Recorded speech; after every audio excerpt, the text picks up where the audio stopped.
Yes sir. Okay sir. Okay ना, okay ठीक है, चलो। Okay, good morning to all of you again sir. तो बेसिकली हम लोग इनकम टैक्स में कैपिटल गेन पढ़ रहे सर। हाँ, इनकम टैक्स में जो हमारा 5 हेड्स है, you all know about this, बहुत अच्छे से जानते हो। और उसके अंदर कैपिटल गेन एक बहुत इम्पॉर्टेंट हेड है। और कैपिटल गेन के बारे में मैं अभी और कुछ बात करूँगा नहीं, क्योंकि ये काफ़ी मतलब बहुत दिनों से चल रहा है, काफ़ी सारा क्लासेस भी हो गया है, कॉन्सेप्ट क्लियर हो चुका है, लेकिन कुछ ऐसा ऐसा पॉइंट है जो मुझे अभी भी बात करना बाकी है। तो मैं आज और कल के क्लास में कैपिटल गेन का कुछ जो बचा कुचा इम्पोर्टेंट सेक्शंस है उसको लेके मैं ज़रूर डिस्कस करूंगा आप लोगों के साथ, जैसे कि आज करूंगा। तो कहने का मतलब बड़ा सिंपल है कि कैपिटल गेन टैक्स है क्या, है ना। Capital gain tax in simple, आपके पास कोई कैपिटल एसेट्स है, उसको सेल करके आपको जो गेन होता है दैट इज इन सिंपल, या उसको ट्रांसफर करके जो गेन होता है that is in simple capital gain. Okay, अब इस कैपिटल गेन के ऊपर गवर्नमेंट के घर में टैक्स जमा करना पड़ता है, ठीक है। और कैपिटल गेन का अलग अलग रेट का भी बड़ा ही मतलब मार्केट में चर्चा होता है, बिकॉज कैपिटल गेन का जो रेट ऑफ टैक्स है उसका अलग अलग मोटा मोटी एरिया है। जैसे सबसे फेमस तो 20% LTCG में, ठीक है। इसके अलावा किसी किसी केस में 10% का बेनिफिट मिलता है, लेकिन उसमें इंडेक्सेशन बेनिफिट नहीं मिलता। शॉर्ट टर्म कैपिटल गेन में आपका नॉर्मल स्लैब रेट चढ़ता है, ठीक है, नॉर्मल स्लैब मतलब नॉर्मल इनकम के साथ ऐड करके। तो ये रेट ऑफ टैक्स का एरिया भी मैंने डिस्कस किया। आगे कल के क्लास के बाद मैं आपको कल के क्लास में, हाँ यस मतलब टुमारो, मैं आपको कैपिटल गेन के ऊपर कुछ और रेट ऑफ टैक्स रिलेटेड जुड़ा हुआ बात करूंगा, ठीक है सर। तो आपको बहुत सुविधा होगा, बिकॉज कैपिटल गेन में ना रेट ऑफ टैक्स एक बहुत ही इंपॉर्टेंट जगह कवर करता है, because different kind of rate capital gain के ऊपर अट्रैक्ट किया जाता है। तो इसलिए थोड़ा सा आपको और एक बार जानकारी देना जरूरी है। तो मैं कल बताऊंगा, लेकिन आज मैं आपको रेट ऑफ टैक्स नहीं बताऊंगा। आज मेरा जो आपसे बात करने का इच्छा भी है और मुझे बताना भी पड़ेगा, ठीक है, सिर्फ इच्छा से तो बात नहीं है, ज़रूरी है। तो आज मेरे को आपके साथ बात करना है सर कुछ वेरियस इंपॉर्टेंट पॉइंट्स, जैसे कि स्लम सेल, ठीक है। स्लम सेल मतलब इन सिंपल अगर कहा जाए तो स्लम सेल क्या होता है सर, कि मानो कोई बड़ा ऑर्गेनाइजेशन है, उसका कोई फैक्ट्री है, उसका कोई बड़े बड़े प्लांट है, मतलब बेसिकली कोई एक इंडिविजुअल एसेट्स का बात नहीं है, एक पूरा फैक्ट्री, एक पूरा बिजनेस अगर किसी को कोई ट्रांसफर कर रहा है, इसको स्लम सेल कहते हैं, ठीक है। मतलब एक बहुत ही मतलब एग्रीगेट वाइज काफी बड़ा part of the company assets business transfer वगैरह, ऐसे केसेस में स्लम सेल आता है। तो ये एक बहुत ही इंटरेस्टिंग कॉन्सेप्ट है जिसके बारे में मैं बात करूंगा, क्वेश्चंस भी सॉल्व कराऊंगा। फिर मेरे को आपके साथ बात करना है कॉस्ट ऑफ एक्विजिशंस पे, मतलब ये डिफरेंट काइंड ऑफ एसेट का कॉस्ट ऑफ एक्विजिशंस के बारे में डिफरेंट कॉन्सेप्ट है, डिफरेंट ख्याल भी है। डिफरेंट ख्याल या कॉन्सेप्ट का इन द सेंस मतलब अगर शेयर्स है, गुडविल है, लैंड बिल्डिंग है, तो there are various kinds of assets, और उसका एक्विजिशन कॉस्ट को डिटरमाइन करने का अलग अलग तरीका अपनाया जाता है। किसी किसी जगह में प्रॉपर डेटा नहीं होता, तो उसको फेयर मार्केट वैल्यू से देखा जाता है, या फिर अगर किसी जगह में मानो सिंपल कि प्रीवियस ओनर से क्या दाम में परचेस किए थे वही दाम आपका एक्विजिशन हो जाएगा। तो इजी है ये कॉस्ट ऑफ एक्विजिशन में, आपको अगर 2 बार मतलब आपको प्रोविजंस बताऊंगा तो आपको एक आइडिया जनरेट हो जाएगा। इसके अलावा सर मुझे और एक चीज में बात करने का पूरा आज टारगेट है, दैट इज सर आप लोग जानते हो ना कि कोई एसेट्स जमीन वगैरह स्पेशली, सपोज से फॉर एग्जांपल आपका कोई जमीन है, आप लोगों में से किसी का, ठीक है, जैसे मानो तौथा का कोई जमीन है, लैंड है, ठीक है, तो मेरे को लैंड खरीदना है।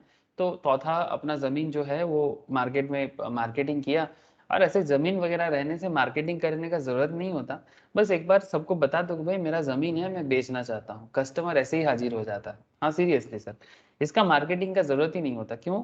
क्योंकि जमीन इतना कम है और खरीदने वाले इतने सारा, मतलब इसका क्या मार्केटिंग करोगे, मतलब डिमांड वेरी फ्यू और सप्लाई एकदम कम और डिमांड बहुत।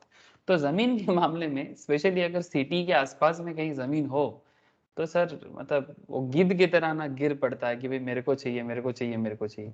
तो से फॉर एग्जांपल तौथा का कोई जमीन है, लैंड है, मेरे को वो जमीन खरीदना है, तो मेरे को क्यों, बाकी और भी बहुत सारे लोगों को खरीदना हो सकता है। तो मैं गया तौथा से बात किया, तौथा ने बोला सर मेरा इस एरिया में, राजाराड एरिया में मेरा यहाँ पर लैंड है। तो मैंने देखा और थोड़ा सा ना वो क्या बोलते हैं उसको, एडवांस मैं दे के आया तौथा को, ताकि तौथा मेरे लिए जमीन होल्ड करे।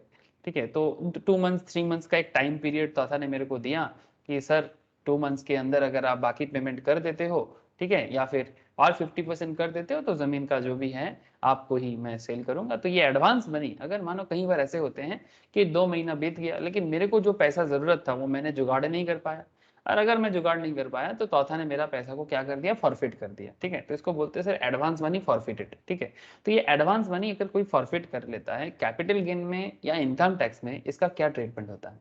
और फॉरफिट वो कर सकता है, इसमें कोई प्रॉब्लम नहीं है, लेकिन अगर वो फॉरफिट करता है, ठीक है, क्योंकि उसी मामले में जमीन का घर का कॉन्सेप्ट चलता है, चाहे लैंड हो बिल्डिंग हो, तो ऐसे फॉरफिटेड मनी का क्या ट्रीटमेंट होता है, that is a very interesting concept, है ना सर?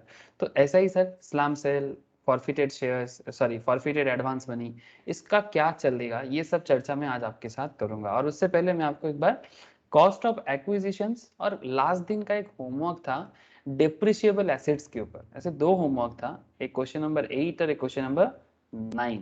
उसमें 8 जो है मैं उसको बाद में चर्चा करता हूँ बिकॉज 8 इजी क्वेश्चन था, वो स्टॉक इन ट्रेड में ट्रांसफर का क्वेश्चन था जिसके ऊपर मैंने बहुत बार क्वेश्चन कराया क्लास में। एक क्वेश्चन था सर डिप्रिशिएबल एसेट्स का, आप लोगों ने ट्राई किया सर? हेलो, डिप्रिशिएबल एसेट का जो क्वेश्चन था, क्या आप लोगों ने ट्राई किया ये वाला क्वेश्चन? सिंघानिया का मैं शेयर किया था, सभी को शेयर किया था, बोलो हुआ है या नहीं हुआ है, या ट्राई नहीं किया? डोंट वरी, मैं कराऊंगा, लेकिन पूछ रहा हूँ किसी ने किया है क्या? 2 क्वेश्चन था, एक क्वेश्चन क्वेश्चन नंबर 8 और एक क्वेश्चन नंबर 9। क्वेश्चन नंबर 8 जो था ये था, mister A converts his capital assets acquired for an amount of 50,000 in June 2003 into stock in trade, जिसका कॉस्ट ऑफ इन्फ्लेशन इंडेक्स भी देके रखा था। It's a very popular type of questions, but मैंने ऐसा क्वेश्चंस बहुत बार करवाया। इसका आंसर मैं आपको बता दूंगा, या फिर आपके पास अगर मैट है तो मैट के अंदर भी आपको इसका आंसर मिलेगा, मतलब जो नोट्स मैंने शेयर किया। ठीक है, ठीक है, मैं इसको लेके चर्चा करूंगा, बाद में करूंगा, इट्स नॉट वेरी इंपॉर्टेंट, बहुत बार ऐसा क्वेश्चंस किया मैंने क्लास में। लेकिन मुझे जस्ट बताओ ये क्वेश्चन नंबर 9 किसी ने भी किया सर? ओके सर, कोई बात नहीं, चलो कोई करे ना करे मुझे तो करवाना है। तो ये क्वेश्चन जो है, ये क्वेश्चन में मैं आऊंगा sir, Singhania and company sole proprietorship, जिसके पास 6 मशीन्स है। ऐसे स्क्रीन शेयर है सर सबके साथ, बोलो ना हेलो। हाँ सर। Okay yes sir. ये सिंघानिया एंड कंपनी, ये एक sole yes sir. Proprietor businessman है जिसके पास 6 मशीन्स है sir. Put in use for business in March 2020 को इसने इस मशीन्स को बेसिकली बिजनेस में डाला। Depreciation on this machines is charge 15%। ध्यान से सुनिए, मैं अभी क्वेश्चन सॉल्व नहीं करा रहा हूँ, मैं बस आपको एक बार याद दिला रहा हूँ कि ये क्वेश्चन था। The opening balance of this machines after providing depreciations वगैरह प्रोवाइड करने के बाद फॉर प्रीवियस ईयर 2021 में इसका वैल्यूएशन आ रहा है sir WDV 8,50,000। There was old machines, 3 of the old machines, 6 machines में से 3 ओल्ड मशीन्स उसने सेल कर दिया 10 जून 2021 को, वो भी 11 लाख में। A second hand plant was bought for 8,50,000 और एक न्यू सेकेंड हैंड प्लांट उन्होंने बाई किया 8,50,000 में 30 नवंबर 2021 को। यहाँ पर आपके सामने 3 क्वेश्चन किया था, determine the claim of depreciation for assessment year 22-23, compute the capital gain liable to tax for assessment year 22-23, and if Singhania and company had sold the 3 machines in June 2021 for 21 lakh, will there be any difference in above workings? मतलब ये पहले वाला workings में कुछ changes आएगा, तो इसका explanation आपसे यहाँ पर मांगा गया है। तो चर्चा करूंगा सर, इसका सॉल्यूशंस मैं बताऊंगा आप लोगों को, और उससे पहले मैं आपको कुछ इंपॉर्टेंट सेक्शंस जिसके बारे में सर चर्चा करना है। आंसर কি 45,000 আসবে? কোনটা? এক নম্বর যেটা sir determine the claim of depreciation. हाँ, determine the claim of depreciation का answer 45,000। Yes you are right, you are right sir. ठीक है, ठीक है, मैं चर्चा करता हूँ थोड़ा, उससे पहले प्रोविजन सॉल्व कराता हूँ, या क्या करूँगा पहले सॉल्व करा दूँ क्या? एक्चुअली मुझे इसके रिगार्डिंग कुछ प्रोविजंस पहले बता देना चाहिए, ठीक है, फिर जाके मैं सॉल्व कराऊँ तो जस्टिस होगा, है ना? बिना बता के सॉल्व करूँगा तो फिर प्रोविजन ज़्यादा अधूरा रह जाएगा। तो इससे पहले मैं थोड़ा प्रोविजंस वगैरह बता देता हूँ सर, फिर सॉल्व कराता हूँ, ठीक है? क्वेश्चन तो ठीक है, क्वेश्चन उतना भी टफ नहीं है, बट इसके रिगार्डिंग कुछ प्रोविजंस है जो मुझे एक बार बता देना चाहिए। और चौथा ने जो बताया क्वेश्चन नंबर 1 का आंसर सही बोला था तुमने, ठीक है। तो ठीक है सर, चलो अभी आ जाएंगे, कुछ ही देर में आ जाएंगे सर, थोड़ी देर में आ जाते हैं।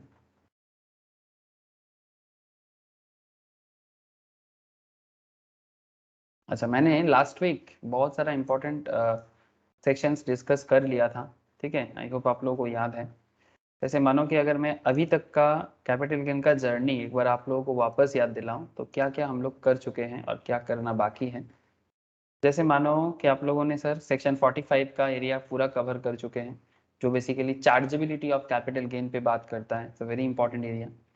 फिर 41 के अंदर ही 41 सबसेक्शन 1A, 41 सबसेक्शन 1B, ठीक है, इस तरह का बात। 45 सबसेक्शन 5, फिर 45 सबसेक्शन 5A, 46, ठीक है। फिर इंपॉर्टेंट डेफिनेशंस वगैरह में बात किए, जिसमें कैपिटल एसेट का डेफिनेशन सेक्शन 2 सबसेक्शन 14, ठीक है, सेक्शन 2 सबसेक्शन 47, ऐसे इंपॉर्टेंट 42 सबसेक्शन 42A, ठीक है। ऐसे इंपॉर्टेंट एरिया 2 सबसेक्शन 29 है, जिसमें रेट के बारे में बात हुआ था, ठीक है, लॉन्ग टर्म शॉर्ट टर्म के बारे में बात हुआ था। सेक्शन 47 जो मैंने लास्ट वीक चर्चा किया था सर, कि आपका कैपिटल गेन में जिसको ट्रांसफर दिखता है पर वो ट्रांसफर है नहीं, it's a very important part, ठीक है। ट्रांसफर दिखता है पर वो ट्रांसफर है नहीं, ठीक है। तो इसका एक पूरा लंबा डिस्कशन था सर, ट्रांसफर दिखता है पर ट्रांसफर है नहीं। फिर हम लोगों ने मोड ऑफ कंप्यूटेशन मतलब पूरा प्रोफार्मा को देखे थे, ठीक है, वो भी हो गया। फिर उसमें आपको cost of improvement, cost of acquisition के बारे में मैंने बात किया, चलो बढ़िया है। आज मुझे आपको ये सब स्पेशल प्रोविजंस में बात करने का पूरा एकदम इरादा है sir. Section 50, 50B, 50B is slump sale sir, ठीक है, 50B is slump sale, very very important point sir, slump sale मैं आपको बताता हूँ, ठीक है। फिर capital gain arising on transfer of short term capital assets, ये भी एक बहुत इंपॉर्टेंट है, ठीक है। इसके साथ साथ मैं आपको आगे आगे बताऊंगा सेक्शन 50C, जो आपका स्टैम्प ड्यूटी वैल्यू के साथ, ठीक है, कंपेयर करके आपका डीम्ड कंसिडरेशन क्या होगा, डीम्ड सेल कंसिडरेशन क्या होगा with comparing with stamp duty value. जैसे कि हम लोग बिजनेस प्रोफेशंस के अंदर भी देखा था, वैसा ही एक चर्चा बिजनेस प्रोफेशंस में जैसे किया था, वैसा ही यहाँ पर भी एक कॉन्सेप्ट है कि कंसिडरेशन को कैसे ट्रीट किया जाता है। तो इंपॉर्टेंट सर आएंगे, ठीक है। फिर 50CA जिसमें फेयर मार्केट वैल्यू का एक कॉन्सेप्ट है, मैं बताऊंगा आप लोगों को। Fair market value deem to be full value consideration और एडवांस मनी, जो मैं आपको पहले ही बताया अभी, ठीक है, 51 में बताया जाता है एडवांस मनी रिसीव्ड और फॉरफिटेड, ठीक है। और उसके बाद और कुछ नहीं है, बस रेट ऑफ टैक्स है। और उसके बाद मैंने आपको जो आपका अच्छा कॉस्ट ऑफ एक्विजिशन जो मैं आपको बताने वाला हूँ सर, ये मेरे को आज बताना है आपको, कॉस्ट ऑफ एक्विजिशन। एंड इसको छोड़ दिया तो बस बाकी एग्जाम्पशंस है। एग्जाम्पशंस में मैंने आधा बात कर चुका और आधा बात मुझे करना है, ठीक है। ठीक है, तो ये है मोटा मोटी जो जर्नी बाकी है हमारा कैपिटल गेन में, जो मुझे आपके साथ चर्चा करना है। तो चलो एक एक करके देखते हैं कॉस्ट ऑफ एक्विजिशंस में क्या बताएंगे आपको।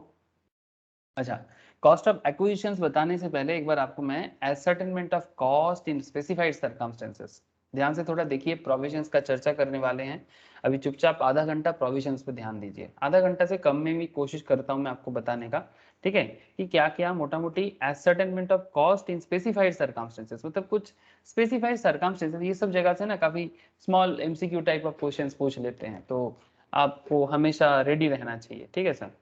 तो देखो, ascertainment of cost in specified circumstances जो सेक्शन 49 के ऊपर बात करते हैं, मतलब सेक्शन 49 उसके बारे में बात करते हैं। बच्चे, person become the owner of a capital asset not only by purchase but also by several other methods। मतलब आज अगर आपके पास कोई कैपिटल एसेट्स है, इसका मतलब सिर्फ यही नहीं कि आप उस एसेट को परचेज किया, ये भी हो सकता है कुछ और कारण से आपके पास वो एसेट आ गया है।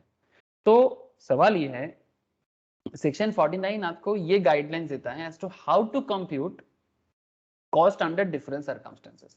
आप ये डिफरेंट सर्कमस्टेंसेस में आपके पास जो एसेट है उसका कॉस्ट को कैसे आइडेंटिफाई करोगे, मतलब आपको कितने दाम में मिला है, भले ही आप उसने परचेस किया होता तो फिर आपको पता चल जाता ना। अगर आपका परचेस प्रोडक्ट होता तो आपको पता चल जाता कि भाई आपने क्या दाम में परचेस किया। But if you don't purchase, if you did not purchase that assets, then how to determine the cost, that is the question sir. Okay, तो चलो देखते हैं ऐसा क्या क्या एसेट्स है और कैसे कैसे सिनेरियो हो सकता है। Cost to previous owner deem to as cost of acquisition of asset, it's a very simple point, ठीक है। आपके प्रीवियस ओनर के पास जिस दाम पे इसका कॉस्ट था हो सकता है कि उसको ही कॉस्ट मान ले। In the following cases the cost of acquisition of the asset shall be deemed to be the cost for which the previous owner, मतलब आपसे पहले एसेट का जो ओनर था, ठीक है, उसके पास जो दाम था वो दाम माना जाएगा। To this cost the cost of improvement to the asset incurred by the previous owner और the asset must be added, मतलब अगर प्रीवियस ओनर ने कुछ इंप्रूवमेंट भी करवाया था तो वो इंप्रूवमेंट कॉस्ट भी इंक्लूड करना चाहिए, ठीक है। अब क्या क्या हो सकता है, where the capital asset become the property of the assessee, जैसे on any distribution of asset on the total और पार्टीशन ऑफ ईच ईयर, मतलब मानो कि आप किसी जॉइंट हिंदू अनडिवाइडेड फैमिली का मेंबर हो, ठीक है। Hindu undivided family mean Sikh Jain they are also part of Hindu undivided family, ठीक है। मतलब बेसिकली इंडियन कॉन्सेप्ट में बना हुआ जॉइंट फैमिली, ठीक है, जिसका जॉइंट फैमिली में क्या होता है, पार्टीशन होता है सर, ठीक है। तो पार्टीशन पे सभी भाइयों को या बहनों को जो भी उस फैमिली का मेंबर है, ठीक है, जिनको को पर्सनर बोलते हैं, क्या बोलते हैं सर, को पर्सनर, ठीक है। तो अगर आप किसी एचयूएफ का को पर्सनर हो, मेंबर नहीं बोलते इनको, बेसिकली को पर्सनर बोलते हैं। अब को पर्सनर के बीच में जब कोई प्रॉपर्टी डिस्ट्रीब्यूट हो जाए तो वो आपको कोई खर्चा देना नहीं पड़ता, बिकॉज वो सभी के पेरेंट्स के हैं, तो सभी को उस प्रॉपर्टी में हक है, लेकिन वो प्रॉपर्टी क्या हो रहा है, अपने अपने नाम पे जा रहा है अभी। तो on any distribution of asset on the total partition of HUF, ऐसे एसेट्स आपको मिल सकते हैं जो आप परचेज नहीं किए, आपको कोई गिफ्ट या विल में मिल सकता है, ठीक है। जैसे करते हैं ना सर, माता पिता विल बना के जाते हैं कि भाई मैंने अपने इस बेटे के नाम पे ये जगह दे के जा रहा हूँ, मेरे इस बेटी के नाम पे दे के जा रहा हूँ। हाँ, कई बार ऐसे होते हैं सर, कोई बेटा या कोई बेटी है, मतलब कोई डॉटर या सन है जो उतना शायद उनको कुछ प्रॉब्लम हो, कोई फिजिकल प्रॉब्लम हो, कोई फिजिकल हैंडीकैपनेस हो, तो ताकि उसका फ्यूचर सिक्योर रहे तो माँ पापा क्या करते हैं कि बच्चे के नाम पे गिफ्ट या विल बना के जाते हैं कि भाई उसके लिए स्पेशल, ठीक है। तो अंडर ए गिफ्ट, क्योंकि वो स्पेशल बच्चा है तो उनके लिए ऐसे गिफ्ट या विल मिलता है। ऐसे कोई हर बच्चा स्पेशल होते हैं, बट अगर किसी का थोड़ा प्रॉब्लम है तो वो और स्पेशल हो जाते हैं ना सर। तो बाई सक्सेशन, इनहेरिटेंस और डिवोल्यूशन, ठीक है, मतलब सक्सेशन में मिल रहा है, इनहेरिटेंस में मिल रहा है, ठीक है, मतलब पापा का दादाजी का था, पापा को मिला, पापा से आपको मिला, इट्स लाइक दैट। और any distribution of asset on the liquidation of company, जब कंपनी लिक्विडेट होके उसका एसेट डिस्ट्रीब्यूट होता है under a transfer to revocable और an irrevocable trust, under any transfer of capital asset by a holding company to its wholly owned subsidiary Indian company और by subsidiary company to its 100% holding company refer to in section, जो मैंने last week बताया था, ठीक है। Holding subsidiary company के asset का क्या खेल है, मैं आपको लास्ट दिन बताया था। तो इस तरह का कोई एसेट्स अगर आप होल्ड करते हो तो उसका कॉस्ट कैसे डिटरमाइन करना है, इसी के बारे में चर्चा चल रहा है, ठीक है। तो क्या क्या कैपिटल एसेट है आपको समझ में आ रहा है ना, जो आपने परचेज नहीं किया, ठीक है, जो आपने परचेज नहीं किया।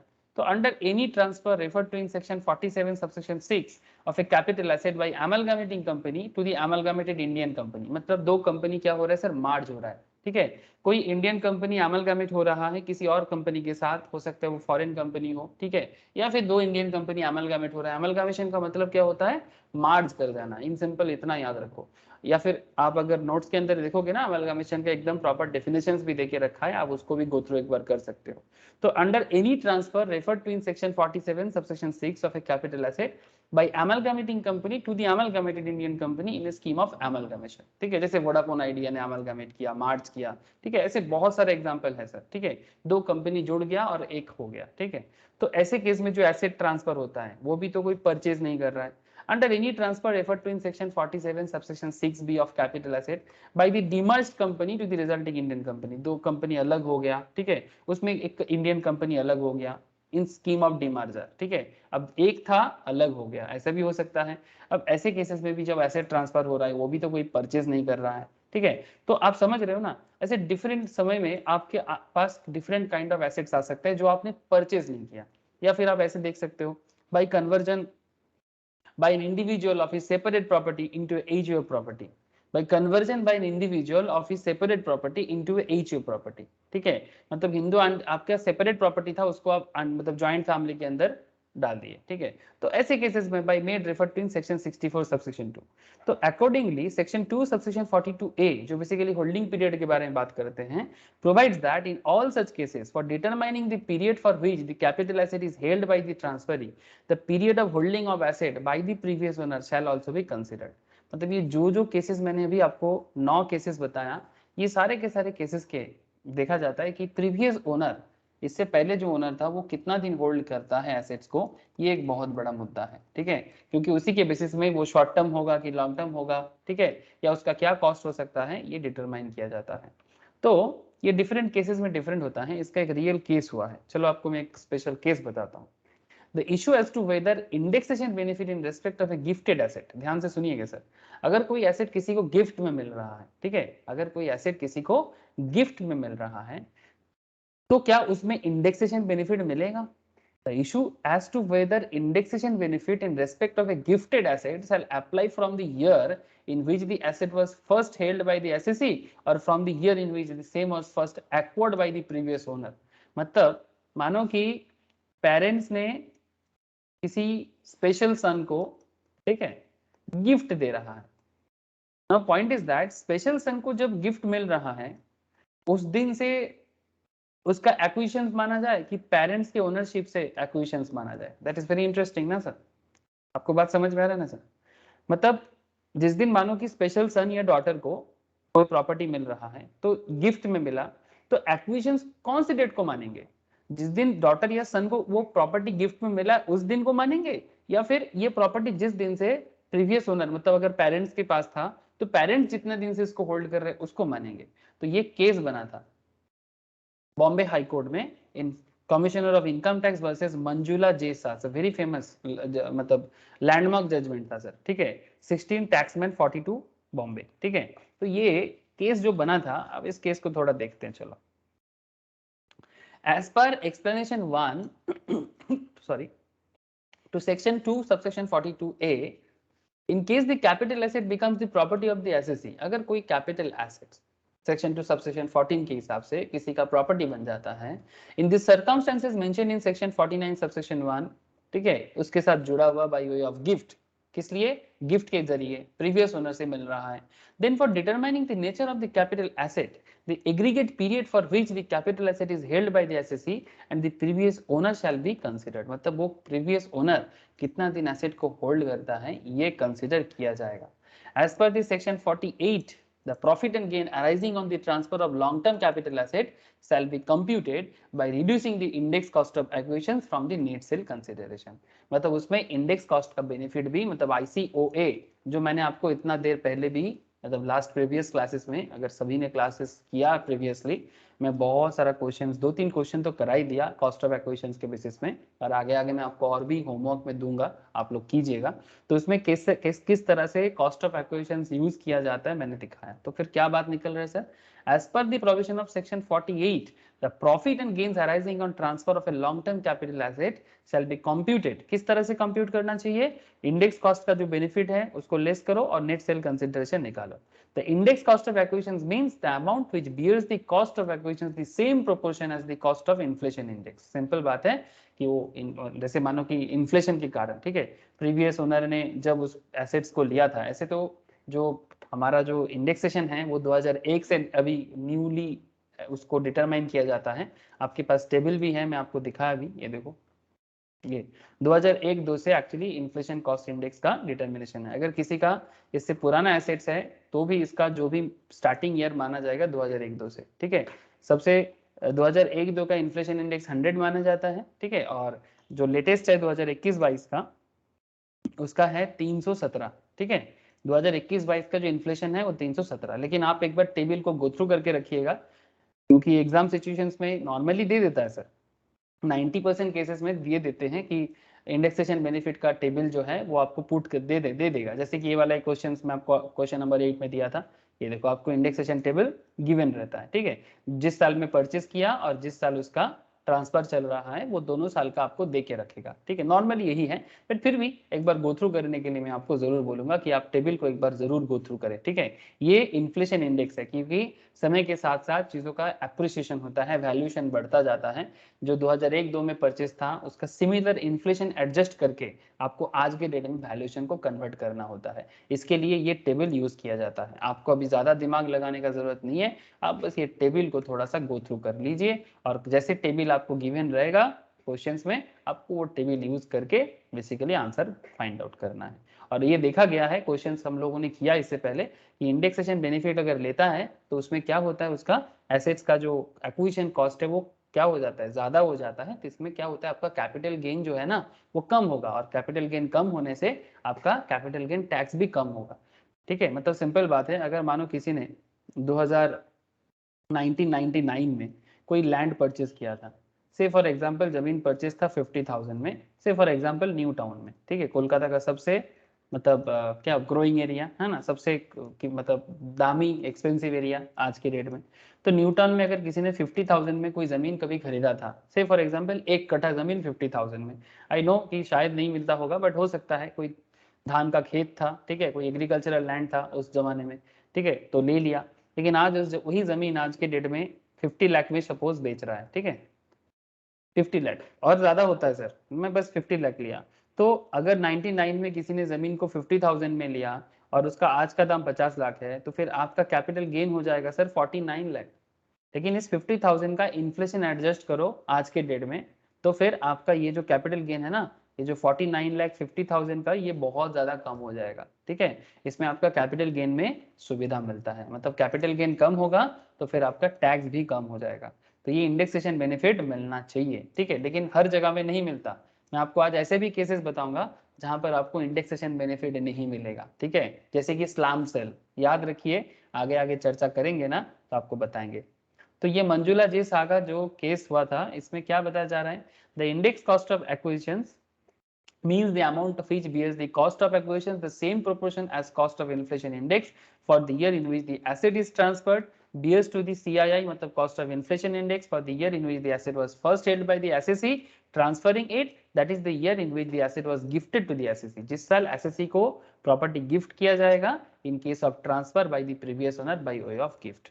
तो कहने का मतलब है कि इंडेक्स बेनिफिट बिल्कुल मिलेगा, प्रीवियस ओनर जिसको गिफ्ट कर रहा है, जिस दिन वो गिफ्ट कर रहा है, वो जो ईयर है उस ईयर का, उस ईयर से लेके आपका इंडेक्सेशन बेनिफिट होगा। अगर 2003-4 में गिफ्ट किया है तो 2003-4 का इंडेक्सेशन बेनिफिट का पहला साल, और जिस साल ट्रांसफर हो रहा है वो साल, इस तरह से the way gift of the asset in case of transfer by the previous owner by way of gift. और जिस दिन करेंट ओनर जिस दिन उसको बेचेगा, उसका जो मतलब इंडेक्सेशन है, इस तरह से हिसाब होगा। ठीक है, करेंट ओनर जब बेचेगा गिफ्टेड प्रॉपर्टी को, उस दिन क्या इंडेक्सेशन है उस साल में, अगर 2021 में सेल कर रहा है तो।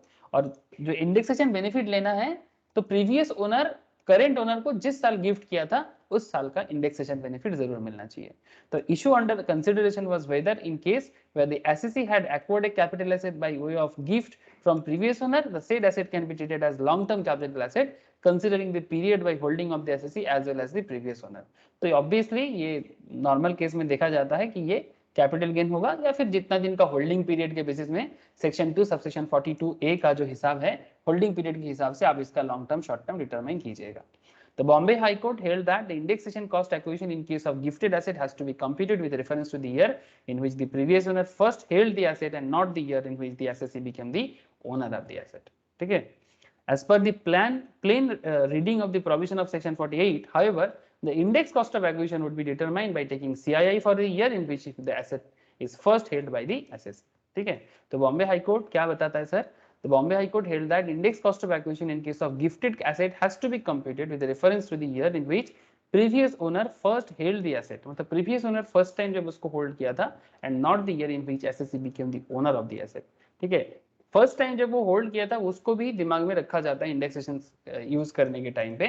तो ये भी एक मैटर है, और नॉर्मली जब कैलकुलेशन किया जाता है तो जब ट्रांसफर करते हैं वो एक मैटर देखा जाता है। ठीक है, तो ये सब चीजें आप लोगों को धीरे धीरे समझ में आ जाएगा। ये केस बना था, इंडेक्सेशन गिफ्टेड प्रॉपर्टी में लगेगा कि नहीं लगेगा, इसके ऊपर ये केस बना था, तो वो केस मैं आपके साथ एक बार बस गो थ्रू किया। ठीक है, तो बस ये इस तरह का केस बन के ही ना लॉ में एडिशन होता है सर। ठीक है, मतलब टैक्सेशन वगैरह हो या कंपनी जो भी लॉ आप पढ़ते हो, ठीक है, एक एक केस बनेगा और उस केस के बेसिस में क्या गिफ्टेड प्रॉपर्टी में इंडेक्सेशन लगना चाहिए क्या नहीं लगना चाहिए, डिफरेंट काइंड ऑफ मतलब कॉन्सेप्ट क्रिएट होता है, और फिर उसको ऐड करके उसको अमेंड करके आपको पढ़ाया जाता है। तो एक बार आप लोग भी गो थ्रू कीजिएगा, मैं नोट तो शेयर करके रखा। ठीक है, समझ में आया ना सर? Yes sir.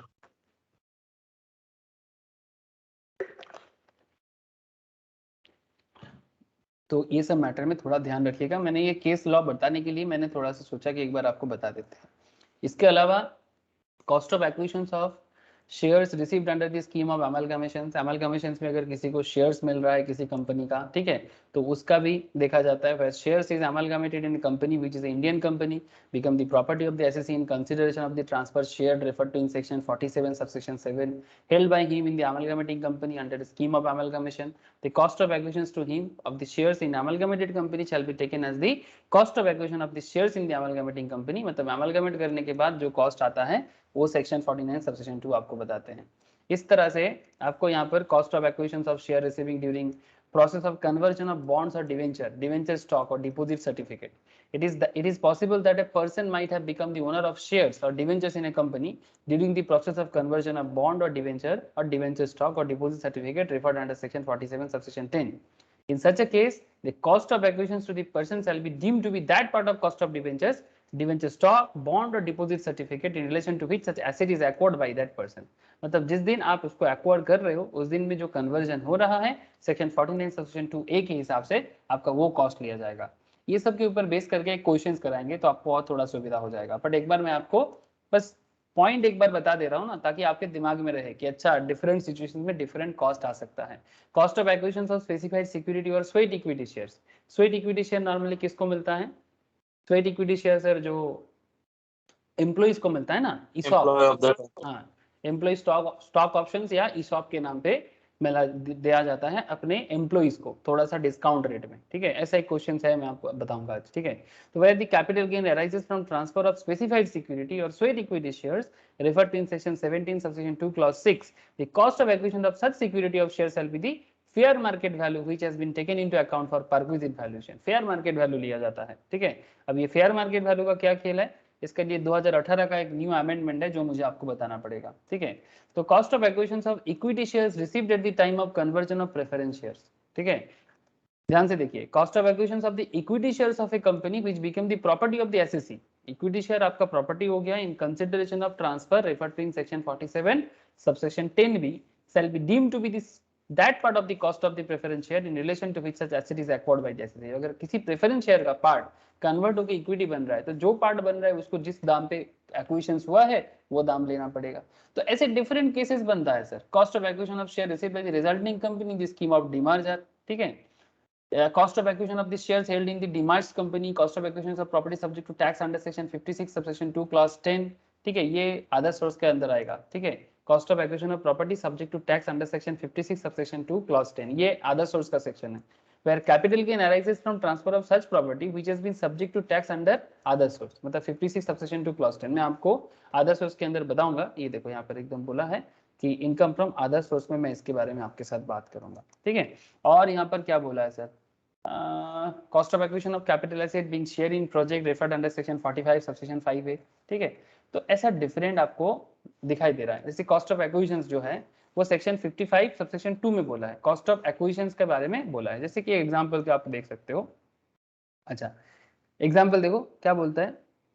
अच्छा, एग्जांपल से पहले एक पॉइंट देखो sir, goodwill of a business और प्रोफेशंस और ए ट्रेडमार्क और brand name associated with a business और प्रोफेशन और a right to manufacture produced or process any article or thing or right to carry on any business or professions, tenancy right, stage, carriage permit and loom hours, ठीक है, जो business में factory वगैरह में use होता है, ठीक है।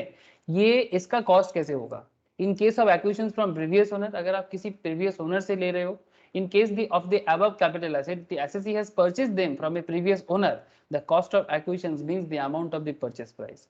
Say for example, if a purchase of stage carriage permit from B for rupees 2 lakh, then 2 lakh will be the cost of acquisitions for A। अब अगर 2 लाख में परचेस करते हो तो 2 लाख ही आपका कॉस्ट ऑफ एक्विजिशंस होगा। बस सिंपल कॉन्सेप्ट है, ज्यादा दिमाग नहीं लगाना यहाँ पर कि भाई किस दाम पे परचेस हुआ था, इसको फाइंड आउट करने के लिए आपको क्या देखना पड़ेगा, ठीक है।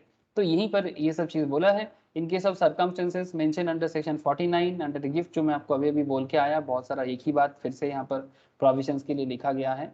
इसका एक समरी पॉइंट देखते हैं, चलो एक समरी पॉइंट है। अच्छा, समरी पॉइंट में देखेंगे, लेकिन फेयर मार्केट वैल्यू बार बार आ रहा है सर, तो आपको मैं फेयर मार्केट वैल्यू का एक बात बता दूं, ठीक है। सर कहते हैं कि in case of where the capital asset is listed on any recognized stock exchange, मतलब बेसिकली कोई शेयर मार्केट में लिस्टेड एसेट्स है लाइक शेयर्स वगैरह है, ठीक है।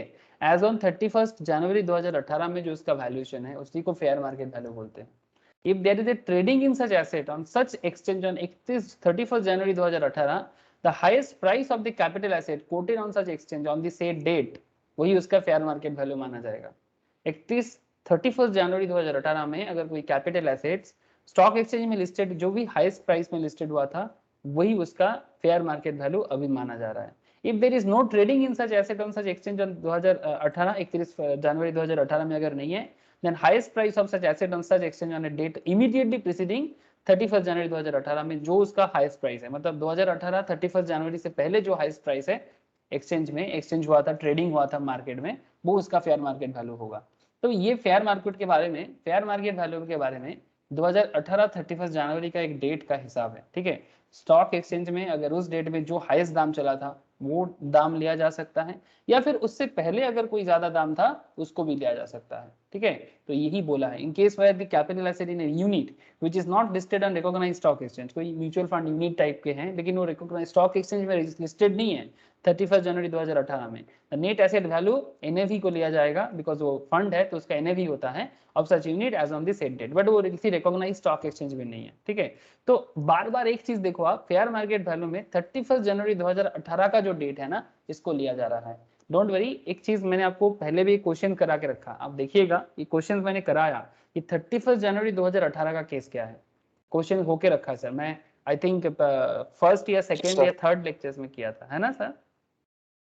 हाँ सर, हाँ आई थिंक फर्स्ट 2-3 लेक्चर्स के अंदर ही मैंने एक क्वेश्चन मिस्टर कराया मिथुन, था, मिस्टर मिथुन मिस्टर ना, मिथुन, हाँ मिथुन का, ठीक है। यस सर, उसमें ये पॉइंट आया था तो इसीलिए मैं आपको एक बार बोल दिया कि भाई 31 जनवरी 2018 का खेल क्या है, ठीक है। या फिर ये और एक केस देखो, in case where the capital asset is an equity share in a company which is not listed on a recognized stock exchange, जैसे हमारे इंडिया में नॉर्मली रिकॉग्नाइज्ड स्टॉक एक्सचेंज क्या है, एनएसई है, बीएसई है ना, और कलकत्ता स्टॉक एक्सचेंज भी है, बट कलकत्ता स्टॉक एक्सचेंज में ट्रेड नहीं होता, एनएसई बीएसई में ट्रेड होता है, और भी है लाइक जो कैपिटल एसेट्स लाइक जैसे मानो कमोडिटी मार्केट वगैरह में है, बट ठीक है आप समझने के लिए एनएसई बीएसई काफी है। तो in case where the capital asset is an equity shares in a company which is not listed on a recognized stock exchange as on 31 January 2018 but listed on such exchange on the date of transfer, transfer के date में exchange में listed था but 31 January में, ठीक है, not listed on a recognized stock exchange as on 31 January 2018 but listed on such exchange on the date of transfer, ठीक है।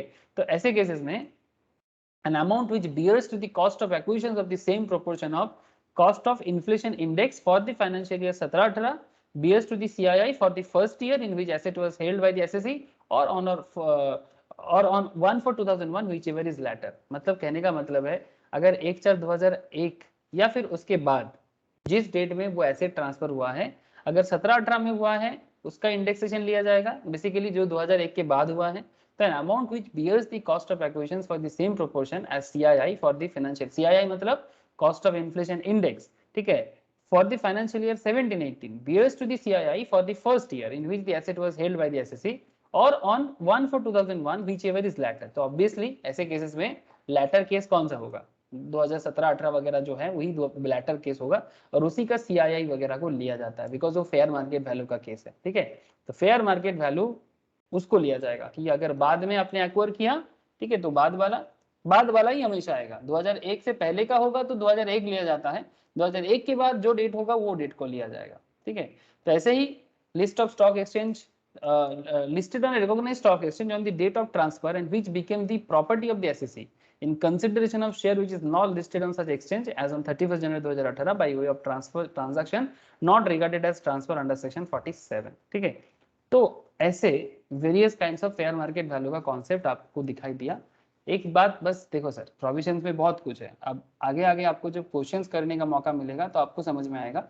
बस एक बात आपके दिमाग में रख लीजिए जो इंपॉर्टेंट पॉइंट है यहाँ पे, कि अगर 31 जनवरी 2018 का कोई डेट है तो वो वैल्यूएशन को लिया जाता है फेयर मार्केट वैल्यू में। क्वेश्चन में गिवन के रखता है, जैसे कि मिथुन के क्वेश्चन में मैंने गिवन वहां पर दिया देके रखा था, ठीक है।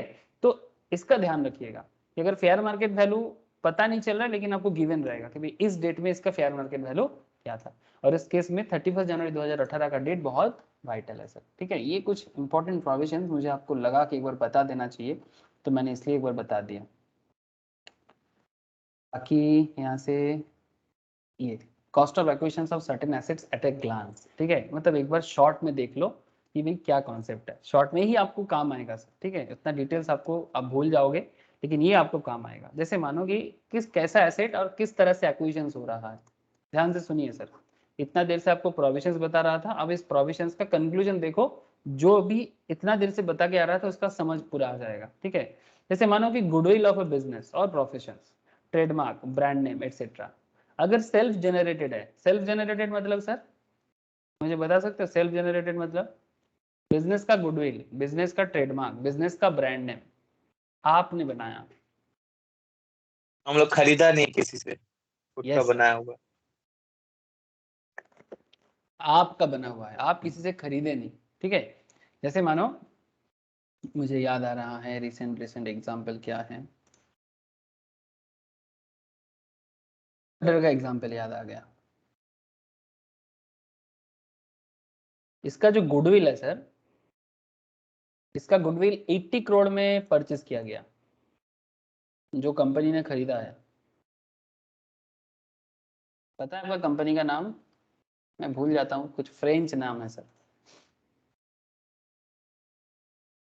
ओ एम्बेसडर, फ्रेंच कंपनी है, हिंदुस्तान मोटर। ठीक है, ये वाला क्या नाम है? मॉरिस नहीं, मॉरिस तो उसका डिजाइन था इंग्लैंड का एक बेसिस का। किंग ऑफ इंडियन रोड्स, इसको परचेज किया गया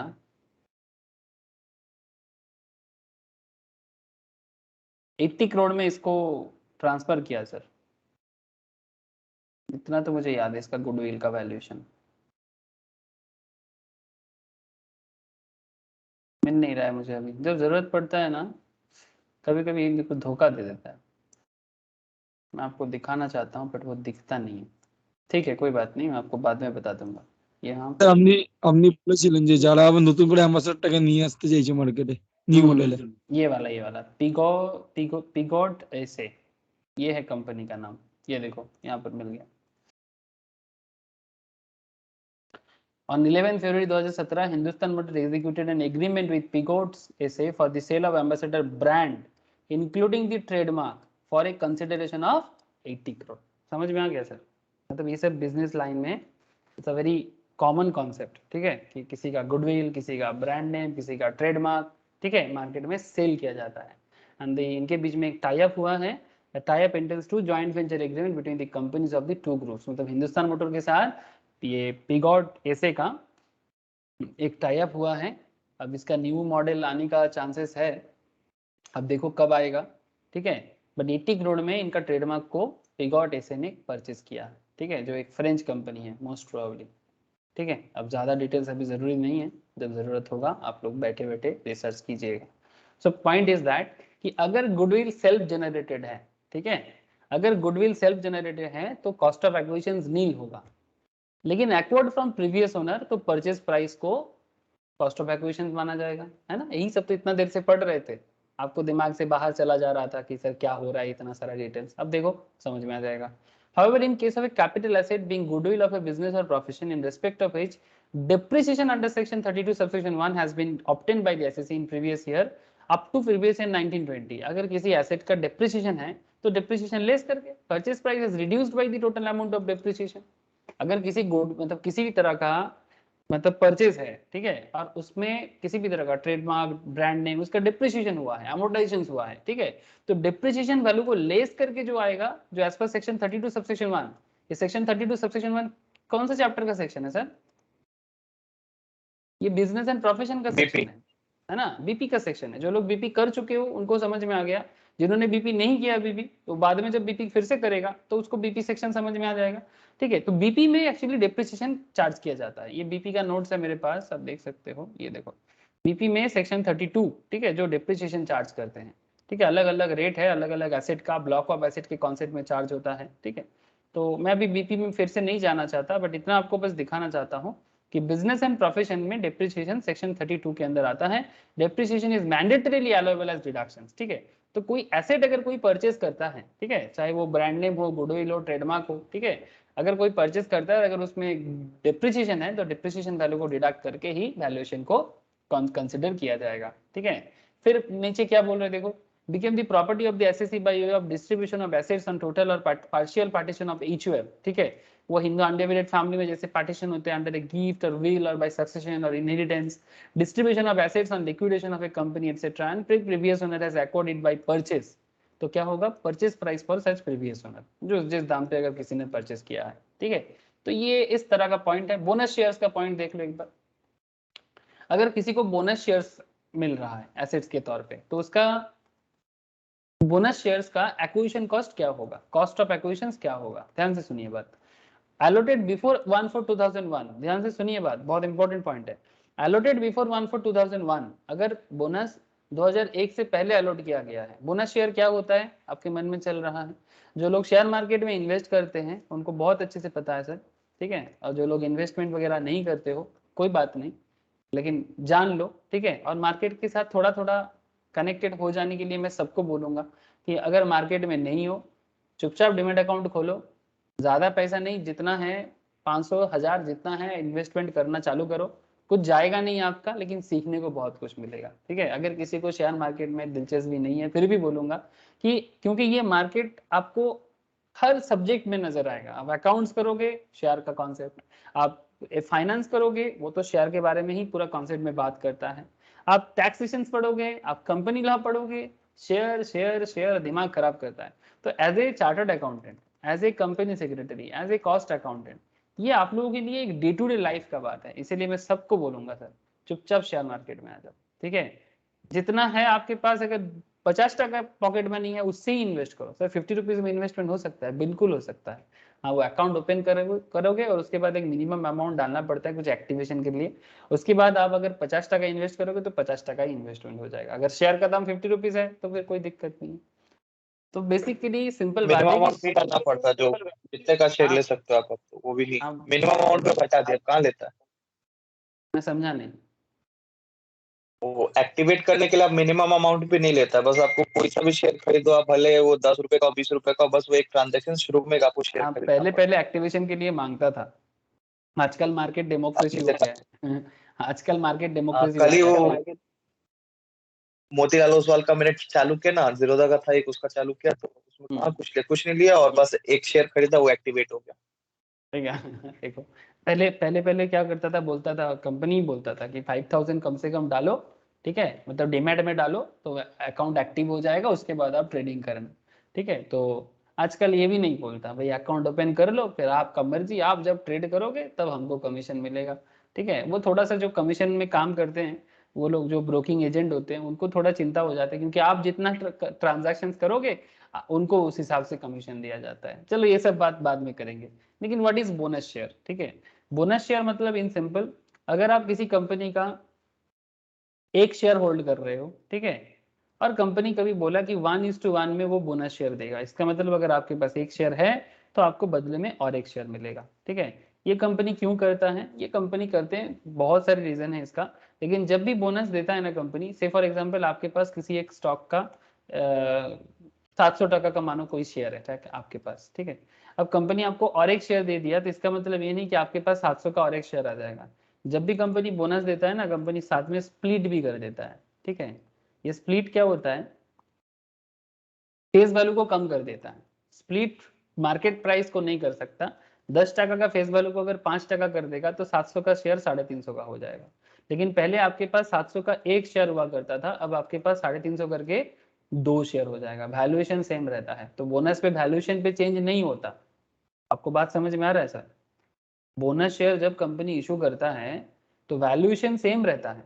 आप अगर जो लोग इन्वेस्टमेंट करते हो उनको अगर बोनस कभी मिला है, ठीक है, आप देखिएगा इस चीज को कभी गौर कर से, कि जब भी बोनस कंपनी डिक्लेयर करेगा ना, आप देखिएगा आपका शेयर का वैल्यूएशन कम हो जाता है। मतलब वैल्यूएशन इन द सेंस कि जो फेस वैल्यू है वो अगर 10 का था तो अभी 5 का हो जाएगा, ठीक है, और फिर आपको बोनस देगा। लेकिन हाँ, लॉन्ग टर्म में आपको बेनिफिट मिल जाता है, लॉन्ग टर्म में आपको बेनिफिट मिल जाता है। शॉर्ट टर्म में आपको ऐसा बेनिफिट कुछ नहीं मिलेगा। वो স্যার बोनस, হোল্ডিং এ থাকলে তো পরে বেড়েই যায় যখন মার্কেট हाँ বাড়বে। हाँ, वही तो मैं बोला, लॉन्ग टर्म में आपको बेनिफिट मिलता है, शॉर्ट टर्म में आपको ऐसा कुछ नहीं मिलेगा। शॉर्ट टर्म में क्या है, बोनस मिला है तो बोनस शेयर है आपके पास, लेकिन क्या वैल्यूएशन में कोई चेंज, 700 का शेयर था 350 का हो जाएगा, स्प्लिट कर देते हैं कंपनी, ठीक है। रिसेंट ट्रेंड में बहुत सारे कंपनी ऐसे किया है, इन्फोसिस ने किया, ठीक है, फिर IRCTC ने किया, मेरे को जितना नॉलेज है, मैं मेरा जहाँ जहाँ होल्डिंग है मैंने देखा, ठीक है, इन्फोसिस, IRCTC, फिर आपका और भी एक बड़ा कंपनी ने किया था, रिलायंस ने भी एक बार बीच में किया था मुझे याद है, ठीक है। तो ऐसे बहुत सारा है सर, ठीक है, मैं नाम बोल के खत्म नहीं कर सकता। करते हैं कंपनी का, ये सब फाइनेंशियल कॉन्सेप्ट है, ठीक है, ये सब फाइनेंशियल मैनेजमेंट के अंदर भी आपको अच्छे से समझने को मिलेगा, ठीक है। डिविडेंड का एक चैप्टर आता है, इसमें ये सब डिस्कशंस बहुत जबरदस्त होता है, ठीक है, फाइनेंशियल मैनेजमेंट के अंदर सबको पढ़ना पड़ेगा, किसी को ग्रुप 1 में, किसी को ग्रुप 2 में, हाँ, कभी को फाइनल में, आज नहीं तो कल पढ़ोगे ही पढ़ोगे सर, पढ़ना तो पड़ेगा, ठीक है। तो allotted before 1/4/2001 fair market value as on 1/4/2001, allotted on or after 1/4/2001 fair market value nil, ठीक है।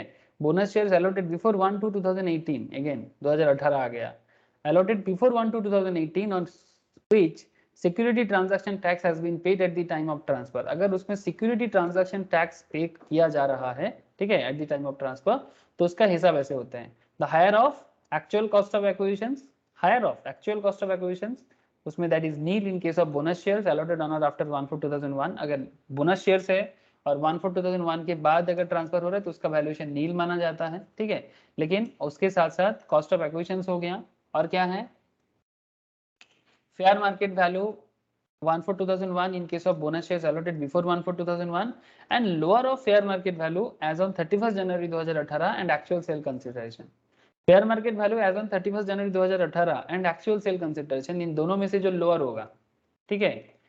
Fair market value on 1/4/2001 in case of bonus share allotted before 1/4/2001, ये वैल्यूएशन, ठीक है। तो दो पॉइंट है ये, एक पॉइंट, पहला पॉइंट है cost of acquisitions, actual cost of acquisitions, ठीक है, एक्चुअल कॉस्ट ऑफ एक्विजिशंस, और एक्चुअल कॉस्ट ऑफ एक्विजिशंस में अगर, ध्यान से सुनिए sir, actual cost of acquisitions में अगर बोनस शेयर्स हैं और बोनस शेयर्स में जो फेयर मार्केट वैल्यू कैलकुलेट किया जा रहा है, कॉस्ट ऑफ एक्विजिशन अगर 1/4/2001 के बाद है तो नील है, लेकिन अगर 1/4/2001 के पहले का है तो जो पुराना वैल्यू है, in case of bonus share allotted before 1/4/2001, तो उसका फेयर मार्केट वैल्यू 1/4/2001 में जो है वो लिया जाएगा। उसके साथ कंपेयर करेंगे fair market value on 31 January 2018 और एक्चुअल सेल कंसिडरेशन में जो लोअर है, ठीक है। तो इन दोनों में से जो हायर होगा, मतलब ये 0.2 और 0.1 में जो हायर होगा उसको बोनस शेयर का वैल्यूएशन लिया जाएगा, कॉस्ट ऑफ एक्विजिशन माना जाएगा। आपको बात समझ में आया सर? फिर से पूछ रहा हूँ, थोड़ा सा कॉम्प्लेक्स है बट समझ में आ रहा है कि नहीं, बोलो।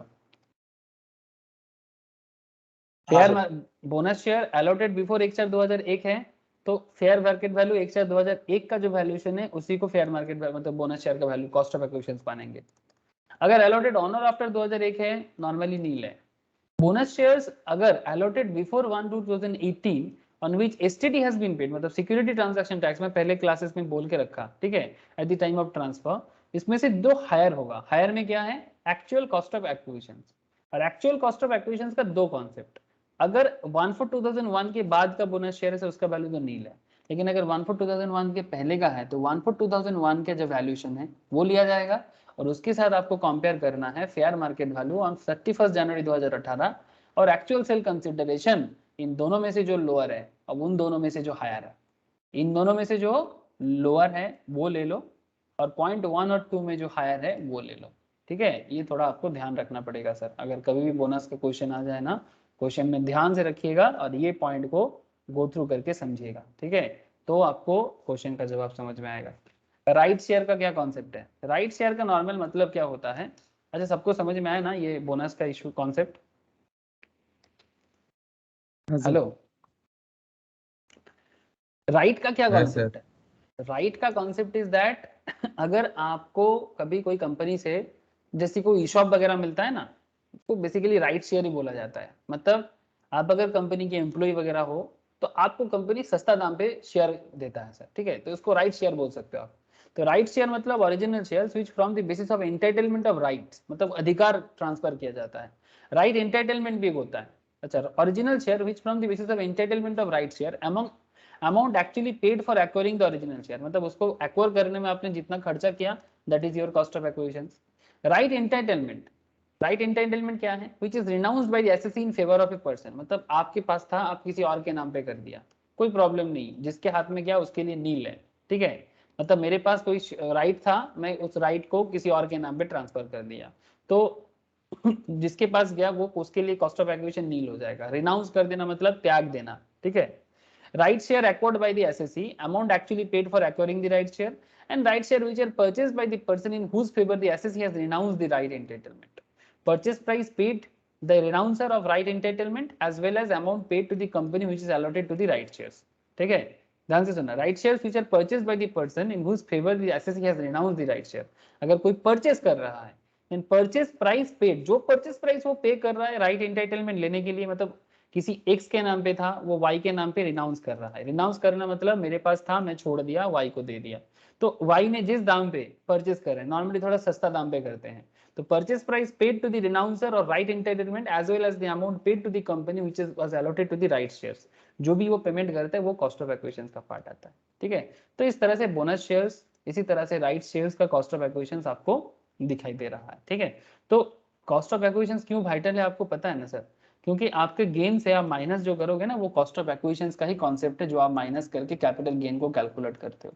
तो इसीलिए डिफरेंट एसेट का कॉस्ट ऑफ एक्विजिशन क्या हो सकता है वो आपको एक बार जरूर देखना चाहिए। लॉन्ग टर्म कैपिटल एसेट, चाहे अगर equity shares in a company हो which STT is been paid both at the time of purchase and transfer, unit of equity oriented fund और एसटीटी और unit of business trust on which STT is paid in the time of transfer acquired before 1 February 2018, अगर ये assets अपने 1 February 2018 से पहले का acquire है तो cost of acquisition shall be higher of इन दोनों में से क्या है, actual cost of acquisition of such assets and lower of the fair market value of the such asset and the full value consideration received or accruing as a result of the transferring of the capital asset, मतलब इन दोनों में से जो lower है और 1 और 2 में जो हायर है, इन दोनों में से जो हायर है उसको आपको कॉस्ट ऑफ एक्विजिशन करना पड़ेगा। अगर कोई लॉन्ग टर्म कैपिटल एसेट है जो equity share in a company है जिसमें एसटीडी पेड हुआ है परचेस के टाइम पे as well as transfer of unit of equity oriented fund, मतलब अगर कोई इक्विटी ओरिएंटेड म्यूचुअल फंड है या फिर कोई बिजनेस ट्रस्ट का फंड है, ठीक है, जिसका एक्विजिशन आपने 1 फरवरी 2018 से पहले किया है,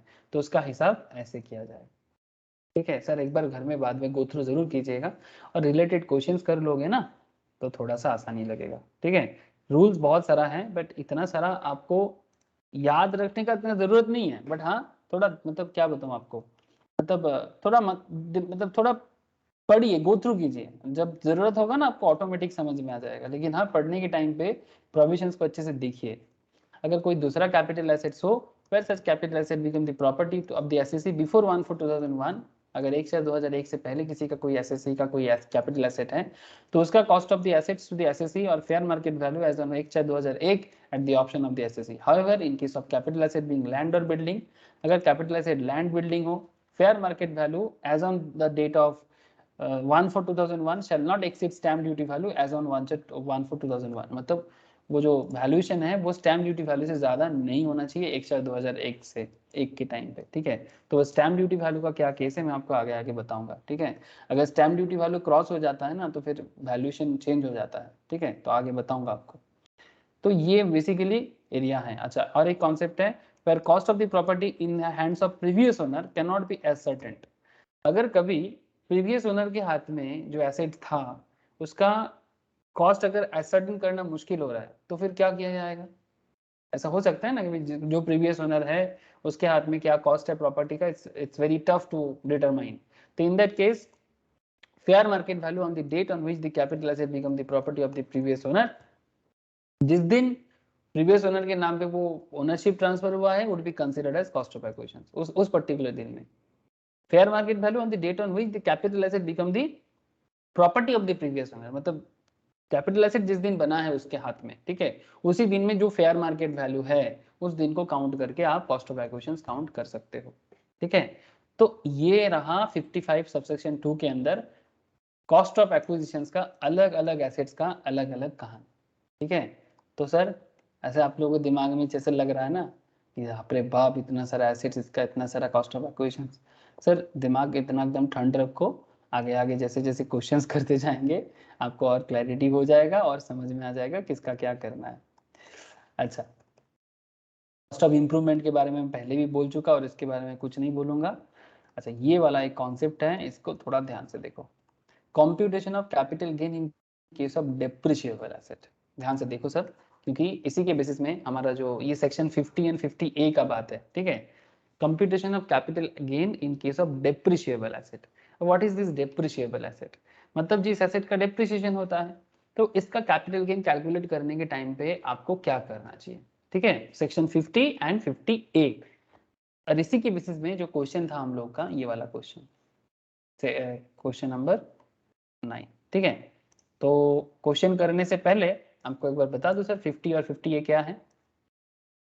अच्छा सर मुझे एक चीज बताओ, ऐसे जो इतना देर से मैं आपको बता रहा था उसमें समझने लायक कुछ नहीं था, वो तो रूल्स था, ठीक है, तो मैं समझाऊं क्या आपको?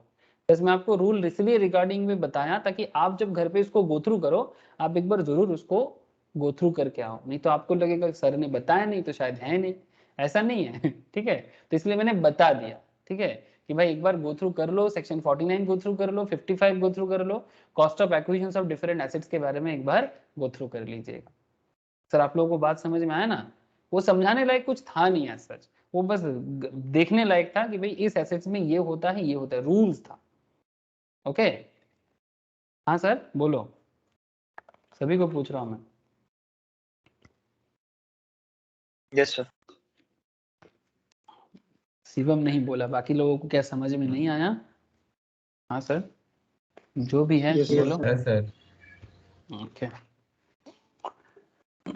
तो एक बार जरूर गो थ्रू कीजिएगा सर, हाँ नोट्स के अंदर है, आपके स्टडी मैट के अंदर भी होगा, जहाँ भी आपका जो भी आपके पास डॉक्यूमेंट्स है, जो भी किताबें हैं आप देखो खोल के, आपको मिलेगा, ठीक है, क्योंकि रूल्स है सभी किताब में रहेगा, क्यों नहीं रहेगा, बिकॉज टैक्स है ना, लॉ है, ठीक है, चाहे आप गवर्नमेंट के इनकम टैक्स में साइड में जाके पढ़ो, वहाँ भी आपको यही चीज नजर आएगा, ठीक है। तो जहाँ मर्जी वहाँ देखो, पर देखो जरूर। अच्छा, computation of capital gain in case of depreciable assets, section 50 and 50A। सो देखो sir, transfer of depreciable asset, अगर कोई किसी को कोई एसेट ट्रांसफर कर रहा है और वो एसेट डेप्रिशिएबल है, मतलब उसका वैल्यू डे बाय डे क्या होता है, डिटोरिएट होता है due to natural wear and tear. Depreciation तो तभी होता है ना, तो जो एसेट्स जैसे कि लैंड हो गया, बिल्डिंग हो गया, हाँ सर बिल्डिंग का होता है, हाँ बिल्डिंग का भी हो सकता है डेप्रिसिएशन, लैंड का नॉर्मली डेप्रिसिएशन दिखता नहीं है, प्लांट का हो सकता है, मशीनरीज का हो सकता है ना, ज्यादातर केस में प्लांट मशीनरीज का तो डेप्रिसिएशन होता ही होता है, ठीक है। तो या फिर गुडविल, पेटेंट, कॉपीराइट, ये सब इंटेंजिबल एसेट्स का भी डेप्रिसिएशन होता है। जो लोग बीपी पढ़ के आए हो सर, बिजनेस एंड प्रोफेशंस, वहां पर तो मैं डिटेल्स में डेप्रिसिएशन के बारे में बोल के आया, तो अभी उतना जरूरी नहीं है, जितना जरूरी है उतना समझो। सेक्शन 50 ऑफ कैपिटल गेन क्या बताते हैं? Section 50 provides for the computation of capital gain in case of depreciable asset. It may be noted that where capital asset is a depreciable asset forming part of a block of assets, ठीक है, ऐसे पूरा जो income tax में ना assets ना block wise होता है, जैसे कि मानो रेट ऑफ टैक्स के हिसाब से डिपेंड करता है, ठीक है, जो मैं बीपी में पढ़ा के आया, ठीक है। एक होता है प्लांट मशीनरी का नॉर्मल जो रेट है 15% वाला, ठीक है। कुछ एसेट्स ऐसे भी होते हैं जैसे मानो कार वगैरह है, उसका एक अलग ब्लॉक है, ठीक है, जिसके लिए रेट ऑफ टैक्स से फॉर एग्जांपल 10% का है या फिर 20% का है। कुछ होता है इंटेंजिबल्स, ठीक है, जो एक अलग ब्लॉक में बन जाएगा, ठीक है। इंटेंजिबल्स में नॉर्मली 25% का डिप्रिसिएशन चार्ज होता है, समझ रहे हो ना सर? इंटेंजिबल एसेट्स जैसे कि गुडविल, पेटेंट वगैरह में 25% का डिप्रिसिएशन चार्ज होता है, किताब, कंप्यूटर्स वगैरह का 40% से ऊपर डिप्रिसिएशन चार्ज हो जाता है। तो ऐसे डिफरेंट ब्लॉक ऑफ एसेट्स का मैं रेट भी आपको बीपी कराने के टाइम पे बता के रखा था, ठीक है।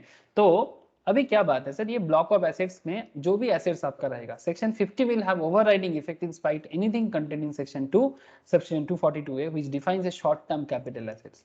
अब क्या है मैं आपको बताता हूं। According to where the capital asset is an asset forming part of a block of asset in respect of which depreciation has been allowed, the provision of section 48 49 are subject to following modification। क्या क्या होता है? where the full value consideration received or accruing for the transfer of asset plus the full value of such consideration for the transfer of any other capital asset falling with the block of assets, मतलब same block of assets में आ रहा है, during previous year exceeds the aggregate of the following amount, ठीक है। मतलब जो भी consideration है वो अगर ये अमाउंट को एग्रीड मतलब एक्सीड्स करता है, क्या क्या मतलब एसेट्स का कंसिडरेशन जो आपको मिल रहा है उससे उसका एक्सपेंडिचर ज्यादा है, incurred wholly or exclusively in connection with the such transfer, या फिर WDB of the block of assets at the beginning of the previous year, या फिर the actual cost of any assets falling within the block of assets acquired during the previous year, such excess shall be deemed to be the capital gain, excess जो भी होगा इसको capital gain माना जाएगा arising from the transfer of short term capital assets. ठीक है, तो बात ये कि कंसिडरेशन से अगर आपका जो भी वैल्यूएशन अगर कंसिडरेशन एक्सीड करता है ये सब वैल्यू को, ठीक है, अगर आपका कंसिडरेशन ये तीनों वैल्यू को कोई भी वैल्यू को, ठीक है, एक्सीड्स करता है तो फिर वो कैपिटल गेन होगा, आपका शॉर्ट टर्म कैपिटल गेन होगा। Short term capital asset sale करके शॉर्ट टर्म कैपिटल गेन हो जाएगा। Where all assets in a block are transferred during the previous year, ठीक है, देख लो फिर क्वेश्चन तो करेंगे ना तो क्लियर हो जाएगा। Where all assets in a block are transferred during the previous year the block itself will cease to exist। अगर कोई एसेट सारा का सारा एसेट ट्रांसफर कर दिया, आपने क्या कर दिया, where all assets in a block are transferred during the previous year। say for example 2021 में आपने किसी एक ब्लॉक में जितना एसेट था सब ट्रांसफर कर दिया, तो फिर जो ब्लॉक है वो पूरा ही cease to exist हो जाएगा, उस ब्लॉक में कुछ नहीं रहेगा। In such a situation the difference between the sale value of the asset, जिस वैल्यू पे आपने सेल किया एसेट्स को, and the WDV of the block of assets at the beginning of previous year together with the actual consideration जो आपको मिल रहा है अपने हाथ में, actual cost of any assets falling within the block of assets acquired by the SSE during the previous year will be deemed to be the capital gain arising from the transfer of short term capital assets। ठीक है, अब इसका questions में है, आपको देख के ही पता चल जाएगा।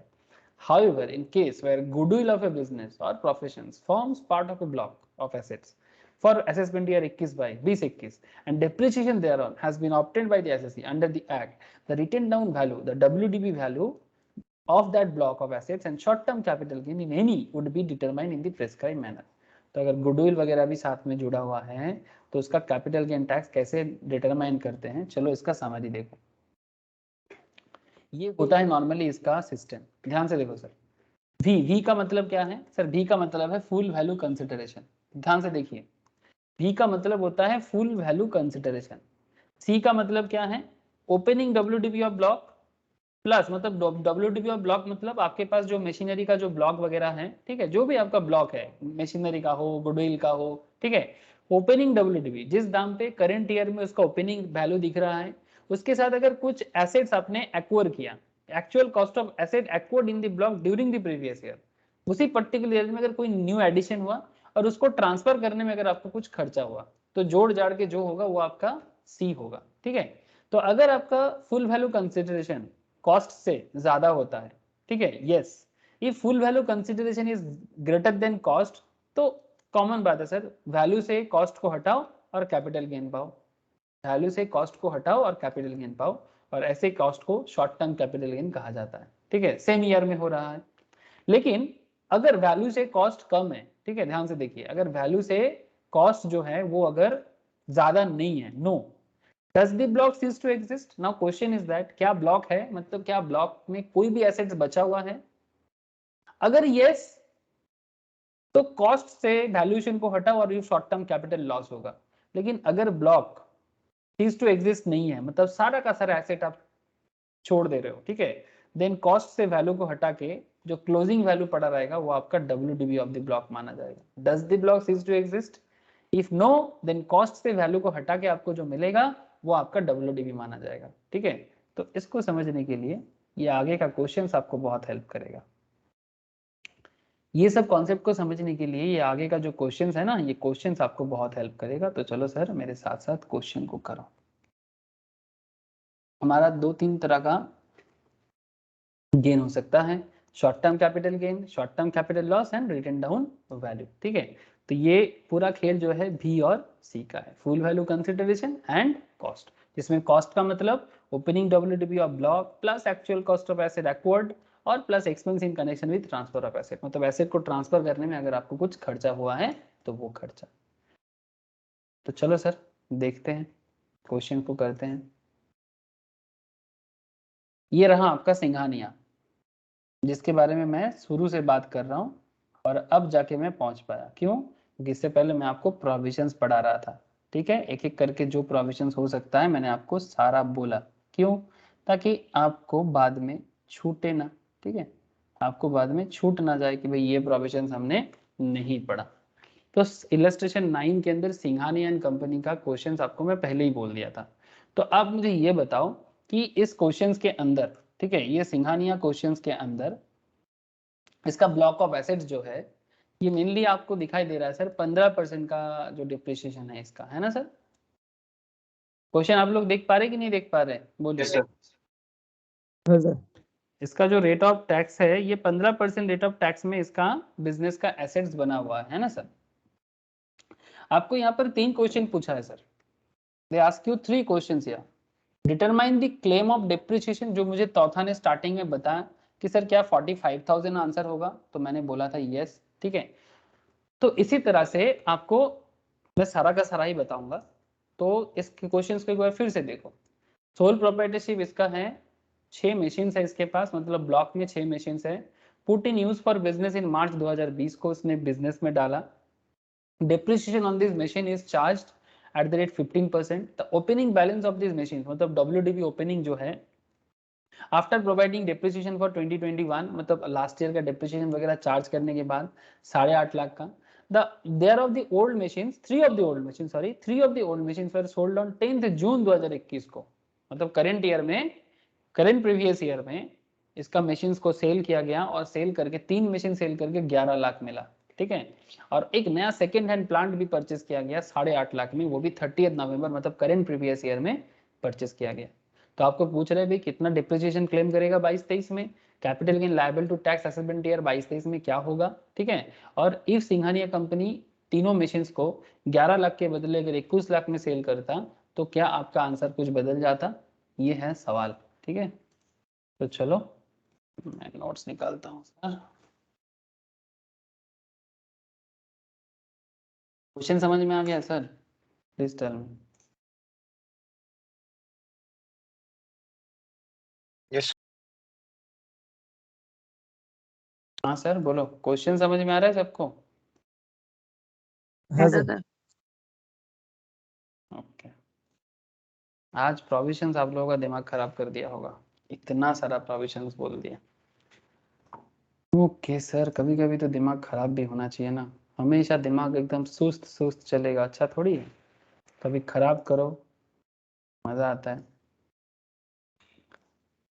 ओके, तो सॉल्व करने के लिए एक काम करो सर,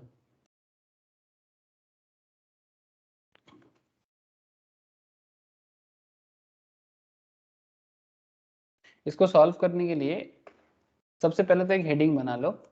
हेडिंग में क्या नाम दोगे?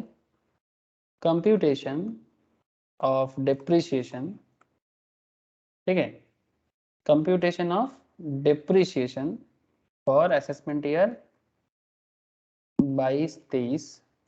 रेलेवेंट प्रीवियस ईयर क्या होगा सर?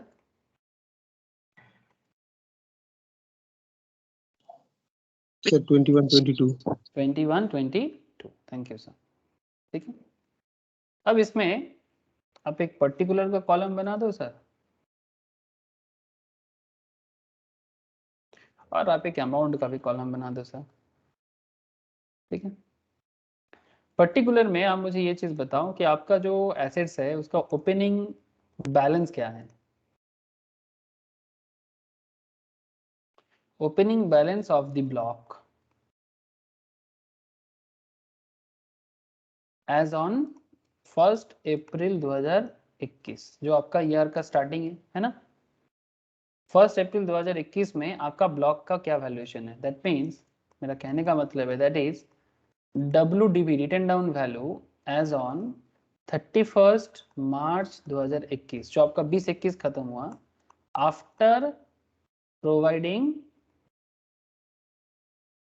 डेप्रिसिएशन फॉर PY 2021 में डिप्रिसिएशन देने के बाद करेंटली आपका ओपनिंग वैल्यू क्या आया सर? अभी अभी पूछा आपको, वो दिखाया मैं आपको 8.5 लाख ना सर। हेलो, यही है ना? Yes. हाँ सर बोलो, 8.5 लाख ना? अरे बोलिए सर, हाँ सर। समझ में आ रहा नहीं। 8,50,000 ये आपका एसेट का वैल्यू डिप्रिसिएशन लास्ट ईयर का चार्ज करने के बाद। इस पे आप एडिशन करो सर। क्या एडिशन करना है? आपने एक न्यू मशीन भी परचेस किया करेंट ईयर में, है ना। करेंट ईयर में आपने न्यू मशीन परचेस किया, सेल करने के बाद, सेल किया 10th जून में, कोई बात नहीं, 3 मशीन सेल करके 11 लाख मिला आपको, बट उससे पहले आप ये मुझे बताओ कि आपने जो न्यू मशीन परचेज किया है ना, जो करंट ईयर में आपका क्या करेगा, कॉस्ट को ऐड करेगा। तो cost of new plant 8.5 lakh का जो 30 नवंबर को आप कर रहे हो है ना, तो इसको आप ऐड कर दो सर। तो ऐड कर दो purchase of second hand plant during the previous year, कितने का, वो भी 8.5 लाख का, सेम वैल्यूएशन है वो अलग बात, 8.5 लाख का। तो पुराना 8.5 लाख का WDV है आपके पास, और 8.5 लाख का आपने मशीन परचेज कर दिया, बहुत बढ़िया। नाउ टेल मी, आपका टोटल जो वैल्यूएशन है वो कितना हो गया, 17 लाख। 17 लाख का। अब मुझे ये चीज बताओ, ये आपका वैल्यूएशन है कि इतना एसेट्स आपके ब्लॉक में है करेंटली, है ना। यहां से आप मुझे बताओ कि आपका करंट ईयर में जो सेल हुआ है, ठीक है, उसका सेल कंसिडरेशन कितना है। थोड़ा कॉमन सेंस में भी काम बन जाता है। 11 lakh. 11 11 lakh 11 lakh. Sale consideration of old machinery during the previous year, इसी साल में आपने बेचा, कितने में बेचा, 11 लाख में बेचा, 10 जून को बेचा। चलो बेचते हैं, 11 लाख में बेच दो। तो 17 लाख का आपका पास ब्लॉक है और 11 लाख का आपके पास सेल हुआ है। तो 17 लाख से 11 लाख को क्या करेंगे, लेस कर देंगे, तो फिर क्या बचेगा, 6 लाख। ये 6 लाख को क्या बोलेंगे, इसको बोलेंगे सर, क्योंकि मेरा मशीन अभी भी क्या है, सीज टू एग्जिस्ट है ना सर, मतलब अभी भी मेरे पास एग्जिस्ट Yes, कर रहा है ना, तो इसको बोलेंगे WDV of the block as on 31 March 2022। 21-22 के एंड पे आपके पास 6 लाख का ब्लॉक में पड़ा हुआ है एसेट्स, है ना, बात सही है कि नहीं।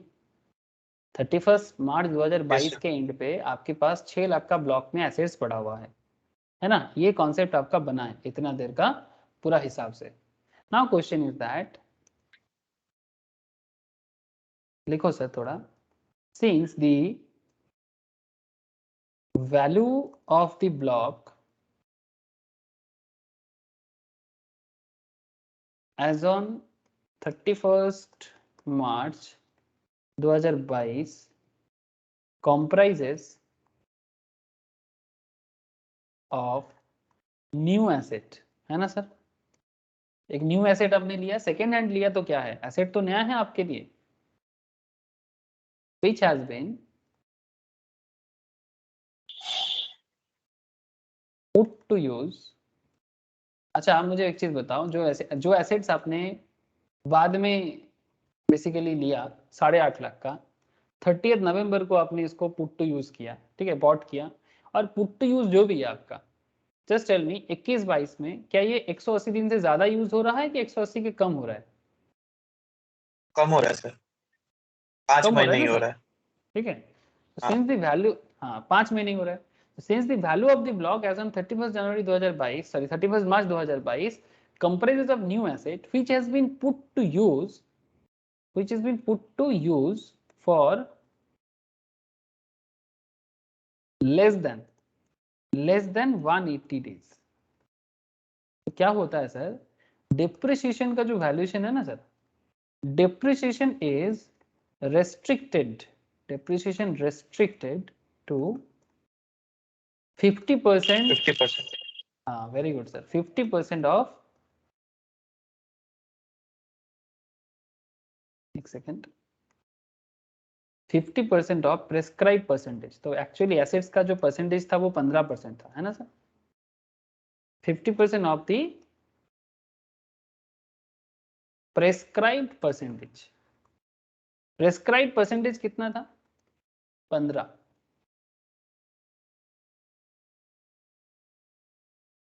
तो 15% का 50% कितना होता है,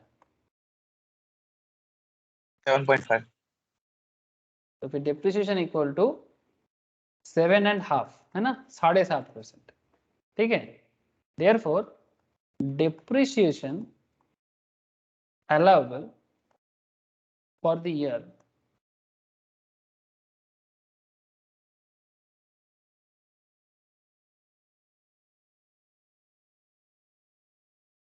6 लाख आपका ब्लॉक में है ना, 6 लाख इंटू 7.5 कितना होता है? तो था 45,000। 45,000। यही तो था ने मुझे बताया। पूरा एसेट्स 45,000 सर। हाँ सर ये होगा, क्योंकि इसका एक पार्ट ऐसा आ गया जो न्यू है, तो इसके लिए पूरा का पूरा को ही put to use less than 180 days मान लेंगे, और जो भी ब्लॉक में है उसका वैल्यूएशन जो है वो न्यू एसेट का बहुत ज़्यादा पोर्शन है इसके अंदर, तो इसलिए इसका जो पोर्शन है उसको 50% में करेंगे, क्योंकि पूरा साल भर एसेट यूज नहीं हुआ, लेस देन 180 दिन का है, तो इसके लिए आधा % ऑफ डिप्रिसिएशन चार्ज करेंगे दिस पर्टिकुलर प्रीवियस ईयर में। सो 45,000 इज योर आंसर। तो आपका जो पहला आंसर था वो पहला आंसर ये है, determine the claim of depreciation for assessment year 22-23। ठीक है, समझ में आया सर? बोलो सबको Yes, sir. समझ में आया कि नहीं आया? किसी Yes, को sir. कोई डाउट है? ओके सर, डाउट है तो पूछ लो। अच्छा नेक्स्ट, अब बात है sir question number 2।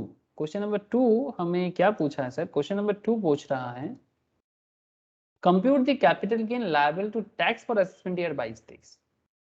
Compute the capital gain liable to tax for assessment year 22-23। Assessment year 22-23 में किस तरह का कैपिटल गेन टैक्स लायबल हो सकता है? ठीक है, तो इसमें लिखो, इसके लिए आपको सेक्शन 50 का जो प्रोविजंस में आपको इतना देर से पढ़ा रहा था वही आएगा। द प्रोविजंस, थोड़ा प्रोविजंस को लिखो फिर समझाता हूँ। The provision under section 50 for computation of capital gain CG, ठीक है, कैपिटल गेन मतलब CG in the case of depreciable assets can be invoked under the following circumstances, under the following situation। तो थोड़ा लिखिए फिर समझाता हूं मैं आपको। when one or some of the asset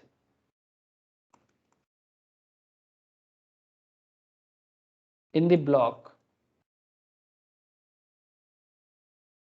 are sold, कोई एक एसेट्स या कुछ एसेट्स बेच रहे हो for consideration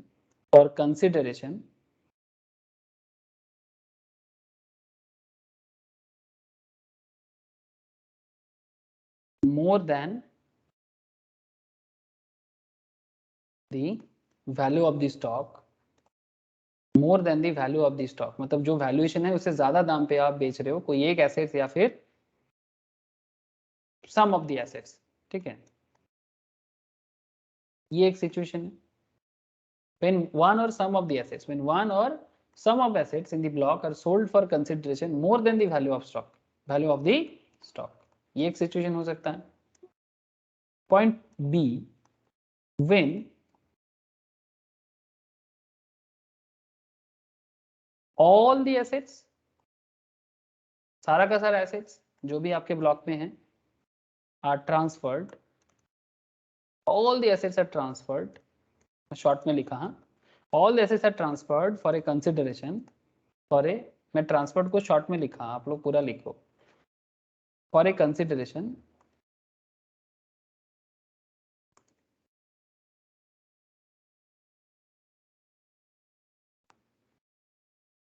more than the value of stock, more than the value of stock।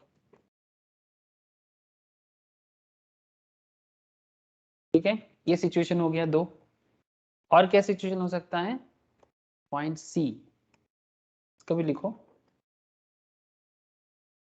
when all the assets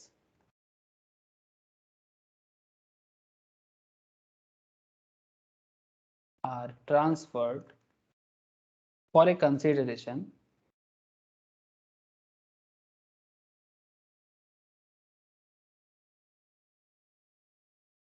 less than the value of the stock, for a consideration less than the value of the stock। देखिए less than the value of the stock.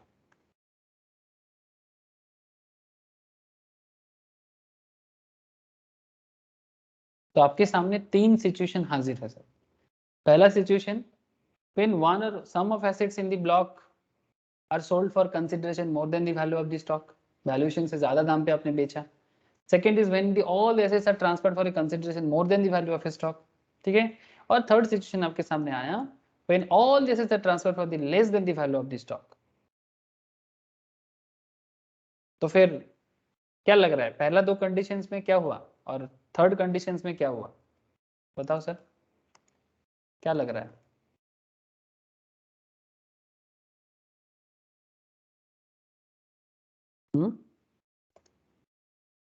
In first to conditions gain हो रहा है ना sir? Yes sir. बस वही तो पूछ रहे हैं। In the first two cases, the sale consideration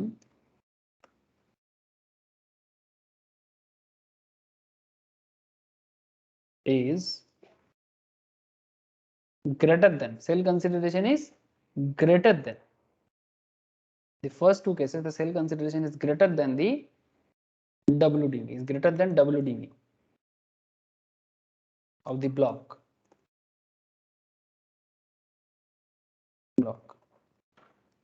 The computation, देखो sir, the computation would result into, तो जो भी आपका कंप्यूटेशन होगा वो क्या होगा सर, कैपिटल गेन होगा ना। ऐसे हमारे इस केस में ये शॉर्ट टर्म में ही हुआ है तो ये STCG हो जाएगा, जो भी होगा वो शॉर्ट टर्म कैपिटल गेन होगा। अगर पहला दो केसेस जैसे मैंने यहाँ पर केस लिखा है आपको, अगर ज़्यादा कंसिडरेशन होता है WDV से तो फिर शॉर्ट टर्म कैपिटल गेन होगा। लेकिन इन थर्ड केस जो हमारे इस केस में देखा गया, in the third case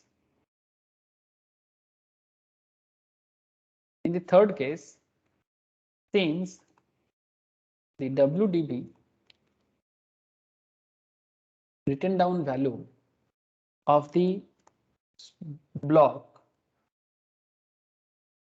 sorry, the WDV of the block exceeds, WDV जो है मतलब हमारा जो since the WDV of the block, हाँ ठीक ही है, of the block exceeds मतलब हमारा WDV कितने का था, WDV,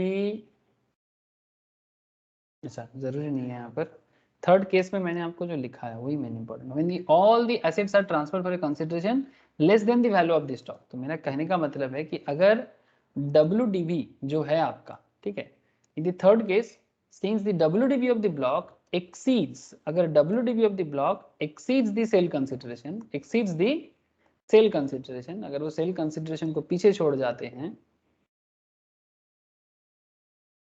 the result will be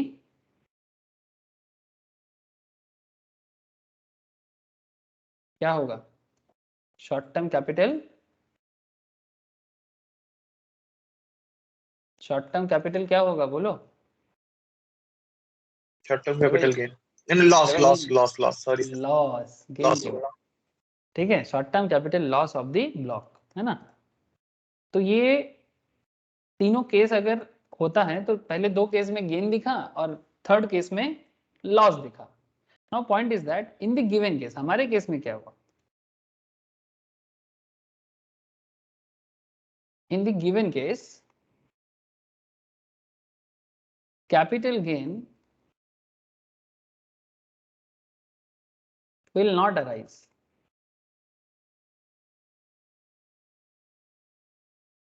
as the block of assets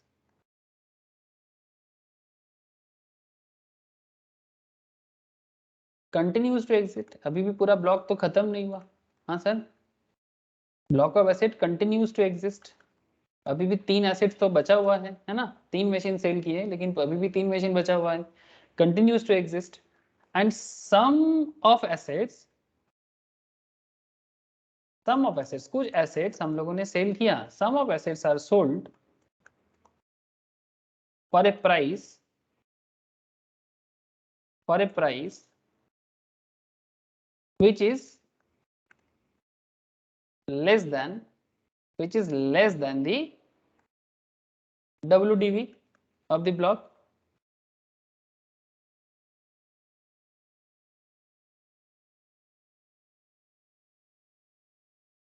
Which is the less than the WDV of the value of the block. ठीक है, तो फिर हमारे केस में कोई गेन हो रहा है क्या? आपको मैं फिर से दिखाता हूँ, एक सेकेंड रुको। हमारे जो क्वेश्चंस है, इस क्वेश्चंस में अगर आप ठीक से देखोगे, जो अपने को ने अभी किया, 8.5 लाख का ब्लॉक था हमारे पास, है ना। फिर हम लोगों ने एक न्यू मशीन 8.5 लाख का खरीदा उसी साल में, 17 लाख का आया। वहां से हम लोगों ने जो सेल कंसिडरेशन है, 3 मशीन बेचा 11 लाख में, तो कम में ही तो बेचा, रिटन डाउन वैल्यू से कम दाम में ही तो बेचा, है ना। रिटन डाउन पुराना जो था 8.5 लाख का, न्यू मशीन परचेस कर दिया 8.5 लाख का। जब ईयर खत्म हो रहा है उस हिसाब से अगर देखोगे तो 11 लाख का जो मशीन हमने बेचा, जो पूरा ब्लॉक अभी भी क्या हुआ, पूरा ब्लॉक अभी सेल नहीं हुआ, पूरा ब्लॉक भी सेल नहीं हुआ, आपका WDV अभी भी पड़ा हुआ है। तो कैपिटल गेन तो यहाँ से नहीं बन रहा है सर, ये तो दिख ही रहा है। अब इसको लॉस भी नहीं बोल सकते क्योंकि पूरा का पूरा एसेट्स अभी तक सेल हुआ नहीं है। तो इस हिसाब से देखा जाए तो बस WDV ही मिल रहा है। तो जैसे कि मैंने आपको प्रोविजंस बताया, तो क्या बोलेंगे, C माइनस भी मतलब कंसिडरेशन और जो वैल्यूएशन, ठीक है। अगर C माइनस भी है, does the block exist, is the closing WDV of the block. तो बेसिकली ये WDV का क्लोजिंग हो रहा है, कोई कैपिटल गेन तो नहीं बन रहा है, ठीक है। और प्रॉपर कैपिटल लॉस भी नहीं बोल सकते, ठीक है। थोड़ा बहुत लॉस है बट नॉट प्रॉपरली, बिकॉज अभी भी मेरा ब्लॉक मेरे पास है, अभी भी मेरा ब्लॉक मेरे पास है। तो जब पूरा ब्लॉक खत्म होगा तब समझ में आ जाएगा कि इस ब्लॉक का कुछ बात अभी बाकी है कि नहीं। तो इस क्वेश्चंस में सिंपल बात है सर, जो हमारे तीनों केस यहाँ पर हो सकता है, हम लोगों ने जो लिखा, आप क्वेश्चंस को एक बार फिर से देखो, 3 केस यहाँ पर हो सकता है। तो मिनट कहाँ चला गया, ठीक है। फर्स्ट केस था द प्रोविजंस अंडर सेक्शन 50 हमें क्या सिखाता है, प्रोविजन अंडर सेक्शन 50 हमें ये बता रहा है sir, computation of capital gain in the case of depreciable assets can be invoked under the following case situations: when one or some of the assets in the block are sold for consideration more than the value of the stock, ठीक है, ये case हो सकता है। where all the assets are transferred for the consideration more than the value of the stock, अगर ये 2 cases हो जाए तो कैपिटल गेन हो जाएगा शॉर्ट टर्म में। लेकिन when all the assets are transferred for consideration less than the value of the stock, तो कैपिटल लॉस हो जाएगा, ठीक है। इन थर्ड केस, उस केस में कैपिटल लॉस है, लेकिन हमारे इस गिवन सिचुएशंस में क्या हुआ, हमारे गिवन सिचुएशंस में capital gain will not arise as the block of assets continues to exist and some of the assets are sold for a price which is less than the WDV of the block. तो मतलब थोड़ा बहुत capital loss है, लेकिन अभी भी पूरा case complete नहीं हुआ। हाँ सर बोलो, समझ में आया कि नहीं आया? Yes sir. Yes sir. अभी लास्ट क्वेश्चन बाकी है सर, इस क्वेश्चन का लास्ट पार्ट जो था, if Singhani Iron Company has had sold the 3 machines in June 2021 for rupees 21 lakh, will there be any difference in your above workings? क्या हम लोगों ने जितना देर से वर्किंग्स किया कुछ डिफरेंस आएगा अगर वो तीनों मशीन्स 21 लाख में सेल करता तो? हाँ सर, क्या लग रहा है बोलो? यस सर, चेंज होता ना, 4 लाख का गेन होता है। एकदम सर, 4 लाख का गेन तो दिख रहा है। तो लिखो sir, if the 3 machines are sold in June 2021 for 21 lakh, then short term capital gain arise. Short term capital gain would arise since the sale consideration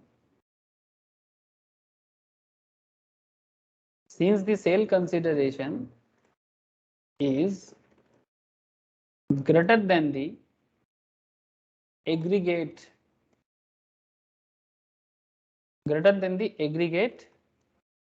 of the WDV, है ना, of the stock, WDV of the value of the stock। मतलब आपने जिस दाम में बेचा उससे WDV से कहीं ज्यादा दाम में बेच दिया, value of the stock at the beginning of the year,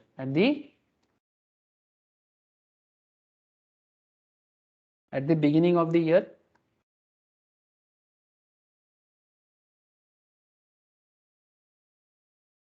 and addition made during the year, और कुछ एडिशन भी आपने किया, एंड एडिशन 8.5 लाख का मशीन प्लांट आपने खरीदा, addition made during the year, है ना। तो इसका कैलकुलेशन कुछ ऐसा हो जाएगा। कैलकुलेशन कैसा हो जाएगा सर? सिंपल, एक पर्टिकुलर दिखा दो और एक अमाउंट का कॉलम, 2 कॉलम बना दो अमाउंट, ठीक है। पर्टिकुलर में सेल कंसिडरेशन पुट करो, सेल कंसिडरेशन है आपका, आउटर में बिठा दो सर, 21 लाख का सेल कंसिडरेशन। यहां से आप लेस कर दो opening balance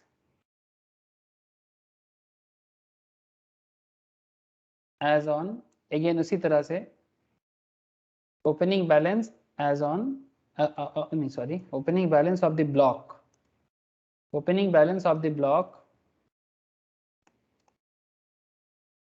as on 1/4/2021, that is WDV written down value as on 31st March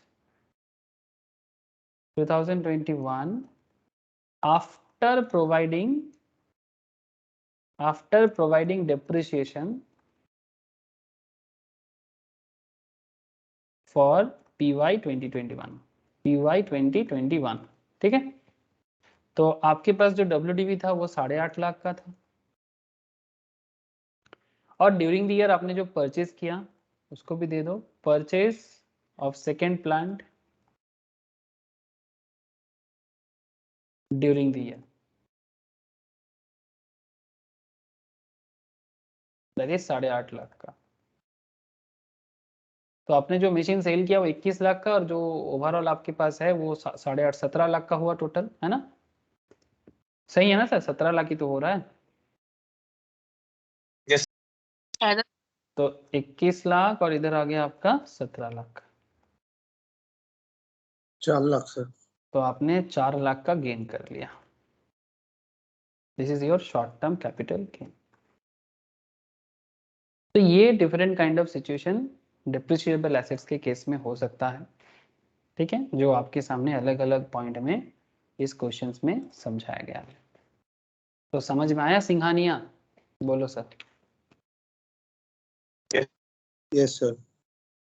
हाँ सर।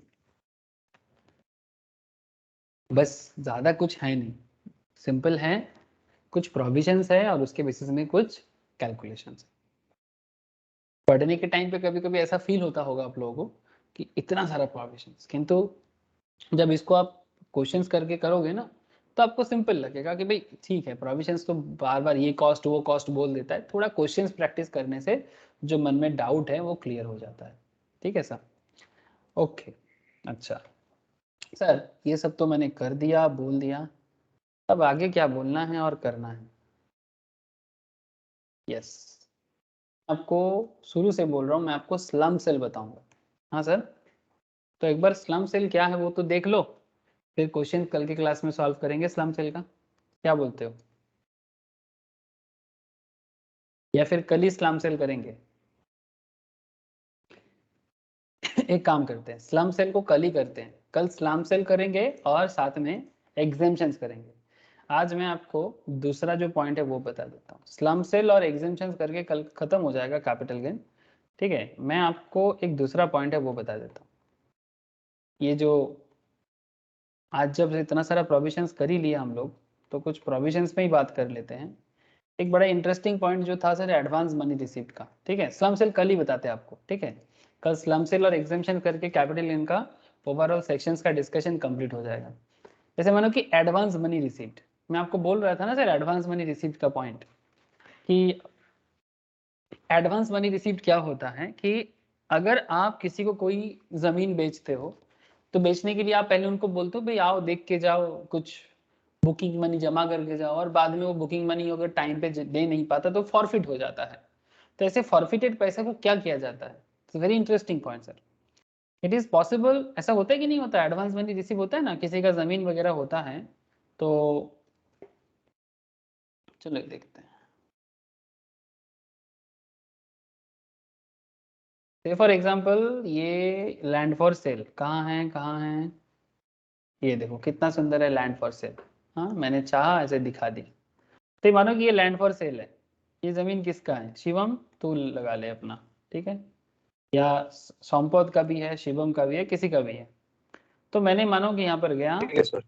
और जमीन देखा, ठीक है, जमीन देखा और मेरे को अच्छा लगा। अभी मेरे पास पैसा जुगाड़ करने का बात है, तो मेरे को इस जमीन का दाम बोला गया कि सर 50 लाख है, आपके लिए, आप सर हो तो आपके लिए 45 लाख में दे देंगे। ऐसे चलो मैं खुश हो गया। तो मेरे को बोला कि सर थोड़ा बुकिंग तो करके जाओ, क्योंकि कुछ एडवांस, नहीं तो कैसे समझ में आएगा कि आप लेंगे। तो मैं बोला कितना एडवांस? तो बोला सर एक काम करो, आप 1 लाख जमा करो। ठीक है, तो मैं 1 लाख जमा किया, तो 1 लाख मैंने एडवांस कर दिया, ठीक है, जो भी इस जमीन का ओनर है, ठीक है, शिवम को या संपत को। अब नाउ क्वेश्चन इज दैट मेरे को 2 मंथ के बाद बाकी पैसा जमा करना था, यही डील था। ऐसा ही होता है नॉर्मली, क्योंकि लाइफ लॉन्ग के लिए तो कोई मेरे लिए होल्ड करके रखेगा नहीं ना। तो अगर बाकी 2 मंथ्स के अंदर बाकी पैसा लेके मैं इधर आ जाता, ठीक है, से फॉर एग्जांपल 45 लाख है ना, 1 लाख जमा किया, बाकी 44 लाख मेरे को जमा करना है, और मेरा जमीन मेरे नाम पे हो जाएगा, रजिस्टर करके स्टैम्प ड्यूटी जमा करके मेरे नाम पे ट्रांसफर हो जाएगा।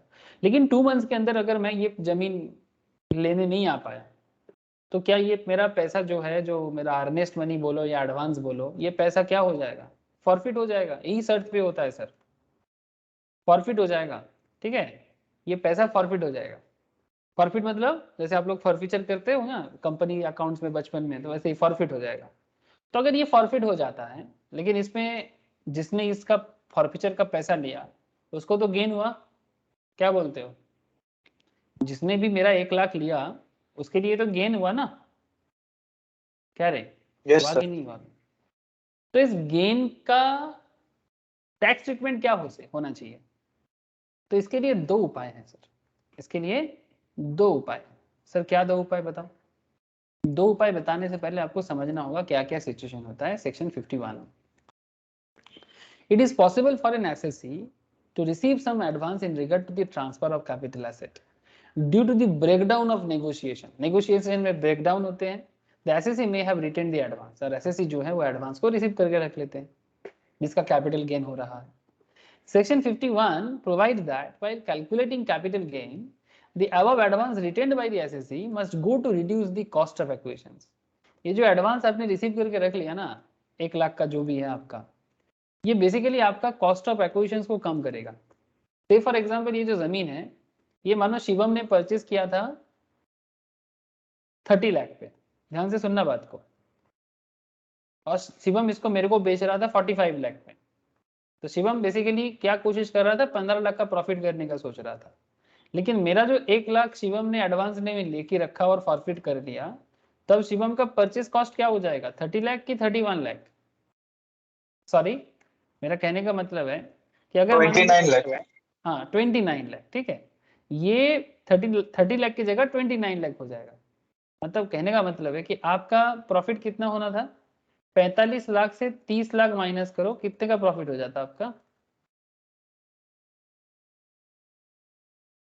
15 लाख का।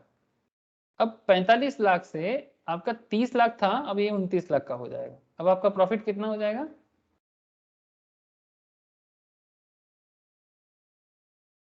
16 लाख का। यस और नो? इससे 16 लाख का हो जाएगा, है ना? तो आपको बेसिकली बात समझ में आ रहा है ना, गवर्नमेंट का चाल, ठीक है, सही है, आपने तो गेन किया। तो पहले आपका 15 लाख में कैपिटल गेन होता, लेकिन अभी आपको क्या कर दिया, आपका जो एडवांस आपने फॉरफिट कर लिया उसको आपका कॉस्ट मान लेगा, और आपका बेसिकली कॉस्ट ऑफ एक्विजिशन को रिड्यूस कर देगा। 30 लाख का जमीन 29 लाख का हो जाएगा। तो अभी आपका 16 लाख का गेन होगा और आपको 16 लाख में सरकार को टैक्स देना है, शॉर्ट टर्म लॉन्ग टर्म जो होगा उस हिसाब से। बात समझ में आया? हेलो? हाँ सर। ठीक है, तो गवर्नमेंट भी ना उल्टा चाल चाल दिया ये बंदा सोच रहा था अच्छा ही है, जितना लोग आएगा जमीन देखेगा पैसा जमा करेगा एडवांस मनी हम फॉरफिट करेगा और कमाएगा। ठीक है, कमाओ, कोई दिक्कत नहीं है, ऐसा तो कमाई हो जाता है लोगों को, लेकिन गवर्नमेंट भी ना एकदम गिद्ध की तरह बैठा हुआ था, अब भी पकड़ लेगा। ठीक है, तो पकड़ लिया। तो section 51 provides that with calculating capital gain, the above advance written by the SSE must go to reduce the cost of acquisitions. However, if advance has been received and written by the previous owner and not the SSE, ठीक है, अगर मानो कि ये advance money किसी पुराना owner जो है उसके पास रह गया है, इस एसएससी के पास नहीं है, then same will not go to reduce the cost of acquisitions। ठीक है, मानो कि शिवम ने जमीन अभी भी पूरा अपने नाम पे ट्रांसफर नहीं किया, शिवम ये जमीन संपद से ले रहा था, संपद शिवम से ले रहा था, शिवम मेरे को दे रहा था सर को, लेकिन जो एडवांस का पैसा है वो संपद के पास जमा है, लेकिन एसएससी शिवम है, एसएससी शिवम है हमारे लिए। तो अब सवाल ये उठता है कि अगर पैसा संपद के पास है एडवांस का पैसा, तो शिवम के हाथ में तो वो कॉस्ट नहीं, ठीक है, तो फिर वो कॉस्ट ऑफ एक्विजिशन नहीं माना जाएगा, तो फिर उसको कहां, फिर किस एज में जाएंगे? इस केस में आ जाते हैं सेक्शन 56 सबसेक्शन 2 क्लॉज 9। सर ये आदर्श सोर्स का सेक्शन है, provides for the taxability of any sum of money received as an advance or otherwise in the course of negotiation for transfer of capital asset। ठीक है, ये basically एक negotiation का advance है जो कैपिटल एसेट ट्रांसफर में जमा करना पड़ता है। तो कंसिक्वेंटली सच सम, जो भी पैसा है, such sum shall be chargeable to income tax under the head income from other sources if such sum is forfeited। ध्यान से सुनिए, date is very important again. if such sum is forfeited on or after 1 April 2014 and the negotiation do not result in transfer of such capital asset। अगर वो transfer 1 April 2014 के बाद हुआ है और नेगोशिएशंस में ट्रांसफर नहीं हुआ है तो वो अदर सोर्स में चला जाएगा। In order to avoid double taxations, मतलब ऐसा तो नहीं होना चाहिए ना, क्या एक ही पैसा कैपिटल गेन में भी टैक्स हो रहा है और अदर सोर्स में भी टैक्स हो रहा है, ऐसा तो बिल्कुल नहीं होना चाहिए। In order to avoid double taxation of the advance received and retained, section 51 provides that where any sum of money received as an advance or otherwise in the course of negotiation for transfer of capital asset has been included in the total income of the SSE for any previous year in accordance with the section 56 subsection 2 clause 9, then such total shall be deducted from the cost for which the asset was acquired or the written down value of the fair market value as the case may be in computing the cost of acquisitions। However, any such money forfeited before 1st April 2014 will be deducted from the cost of acquisitions for computing capital gain। अगर 2014 के पहले का कोई बात है, ठीक है, तो फिर वो कैपिटल गेन का जो कॉस्ट है उसको डिडक्ट कर लेगा। मतलब जैसे कि मैंने अभी आपको दिखाया शिवम के साथ जैसे हुआ था, ठीक है, 15 लाख का पहले गेन हो रहा था, सॉरी 30 लाख का जमीन परचेस था, 20 लाख का हो गया। तो इसको एकदम समरी कर लो, बहुत ही इंटरेस्टिंग और इंपॉर्टेंट एक सेक्शन है। Tax treatment of advance money forfeited on failure of negotiation of transfer, मतलब जमीन का नेगोशिएशन हुआ था लेकिन बाद में ट्रांसफर नहीं हो गया बिकॉज वो फेलियर हो गया, लेकिन एडवांस जमा हुआ था। If advance was received and forfeited before 1/4/2014, ये एक केस है। और if advance was received and forfeited on और आफ्टर 2014, अगर 1/4/2014 के पुराना बात है, 1 अप्रैल 2014 से पुराना बात है, advance forfeited to be deducted while determining the cost of acquisitions for computing capital gain. Basically ये कॉस्ट ऑफ एक्विजिशन से डिडक्ट कर लेगा, मतलब 30 लाख का जमीन का कॉस्ट था तो अभी आपका 1 लाख अगर आपने फॉरफिट किया किसी का तो वो 29 लाख हो जाएगा, ठीक है। और इसका टैक्सेबिलिटी कब होगा? Taxability is postpone to the year of actual transfer of capital asset. जब तक ये एसेट ट्रांसफर नहीं होगा तब तक टैक्सेबिलिटी नहीं आएगा, ठीक है, और ये कैपिटल गेन में जाएगा, ठीक है, सेक्शन 51 बेसिकली। लेकिन जब बात 1/4/2014 का बाद का है, ठीक है, अगर मैटर जो है वो 1/4/2014 के बाद का मैटर है, तो advance forfeited to be taxed under 56 subsection 2 clause 9 as income from other source. जो भी एडवांस आप फॉरफिट करोगे 2014 के 1 अप्रैल के बाद, वो अदर सोर्स साइड में 56 सबसेक्शन 2 क्लॉज 9 में टैक्स हो जाएगा। टैक्स लायबिलिटी कब होगा? जब फॉरफिट करोगे तभी। Tax liability is attracted in the year of forfeiture of advance, ठीक है। 1 लाख मानो कि किसी ने एडवांस में जमा लिया था, जैसे शिवम ने मेरे से लिया था, ठीक है, तो शिवम ने अगर 2021 में मेरे से 1 लाख लिया और एडवांस फॉरफिट हो गया, शिवम के हाथ में 2021 में अदर सोसाइटी में 1 लाख टैक्सेबल हो जाएगा। ये 56 सबसेक्शन 2 क्लॉज 9। बोलो sir, clear? Advance clear sir? Yes sir. हाँ सर। ठीक है, तो बस ये था एडवांस का कॉन्सेप्ट। बाकी इंपॉर्टेंट में क्या रह गया सर? इंपॉर्टेंट में बस स्लैम सेल रह गया। ठीक है, जो वेरी वेरी इंपॉर्टेंट पॉइंट है मैं आपको नेक्स्ट दिन बताता हूँ, मतलब कल के क्लास में स्लैम सेल बता दूंगा, तो कैपिटल गेन का जो मेन पॉइंट था सब कंप्लीट हो जाएगा। और स्लैम सेल बताने के बाद मुझे आपको ज़्यादा कुछ नहीं, बस थोड़ा सा एग्जेम्पशंस का एक बार फिर से गो थ्रू करा देना। ऐसे मैं ऑलरेडी एग्जेम्पशंस आपको बोल के रखा, पर फिर भी एक बार एग्जेम्पशन बता देना चाहिए। और कुछ रेट ऑफ टैक्स रिगार्डिंग कुछ बातें हैं, ये सब करके कल का क्लास में मैं आपको कैपिटल गेन कंप्लीट करा के फिर ढेर सारा क्वेश्चन प्रैक्टिस के लिए दूंगा। तो बैठे बैठे प्रैक्टिस करना, और कोई डाउट हो तो मुझे पूछिएगा, लेकिन आज ही नहीं, कल के क्लास के बाद। ठीक है, कोई क्वेश्चन, कोई डाउट, कोई सवाल है तो करो सर। आज इतना ही है क्लास। ज्योति, नंदिनी, नील, प्रियाक्षी, बोलो सर।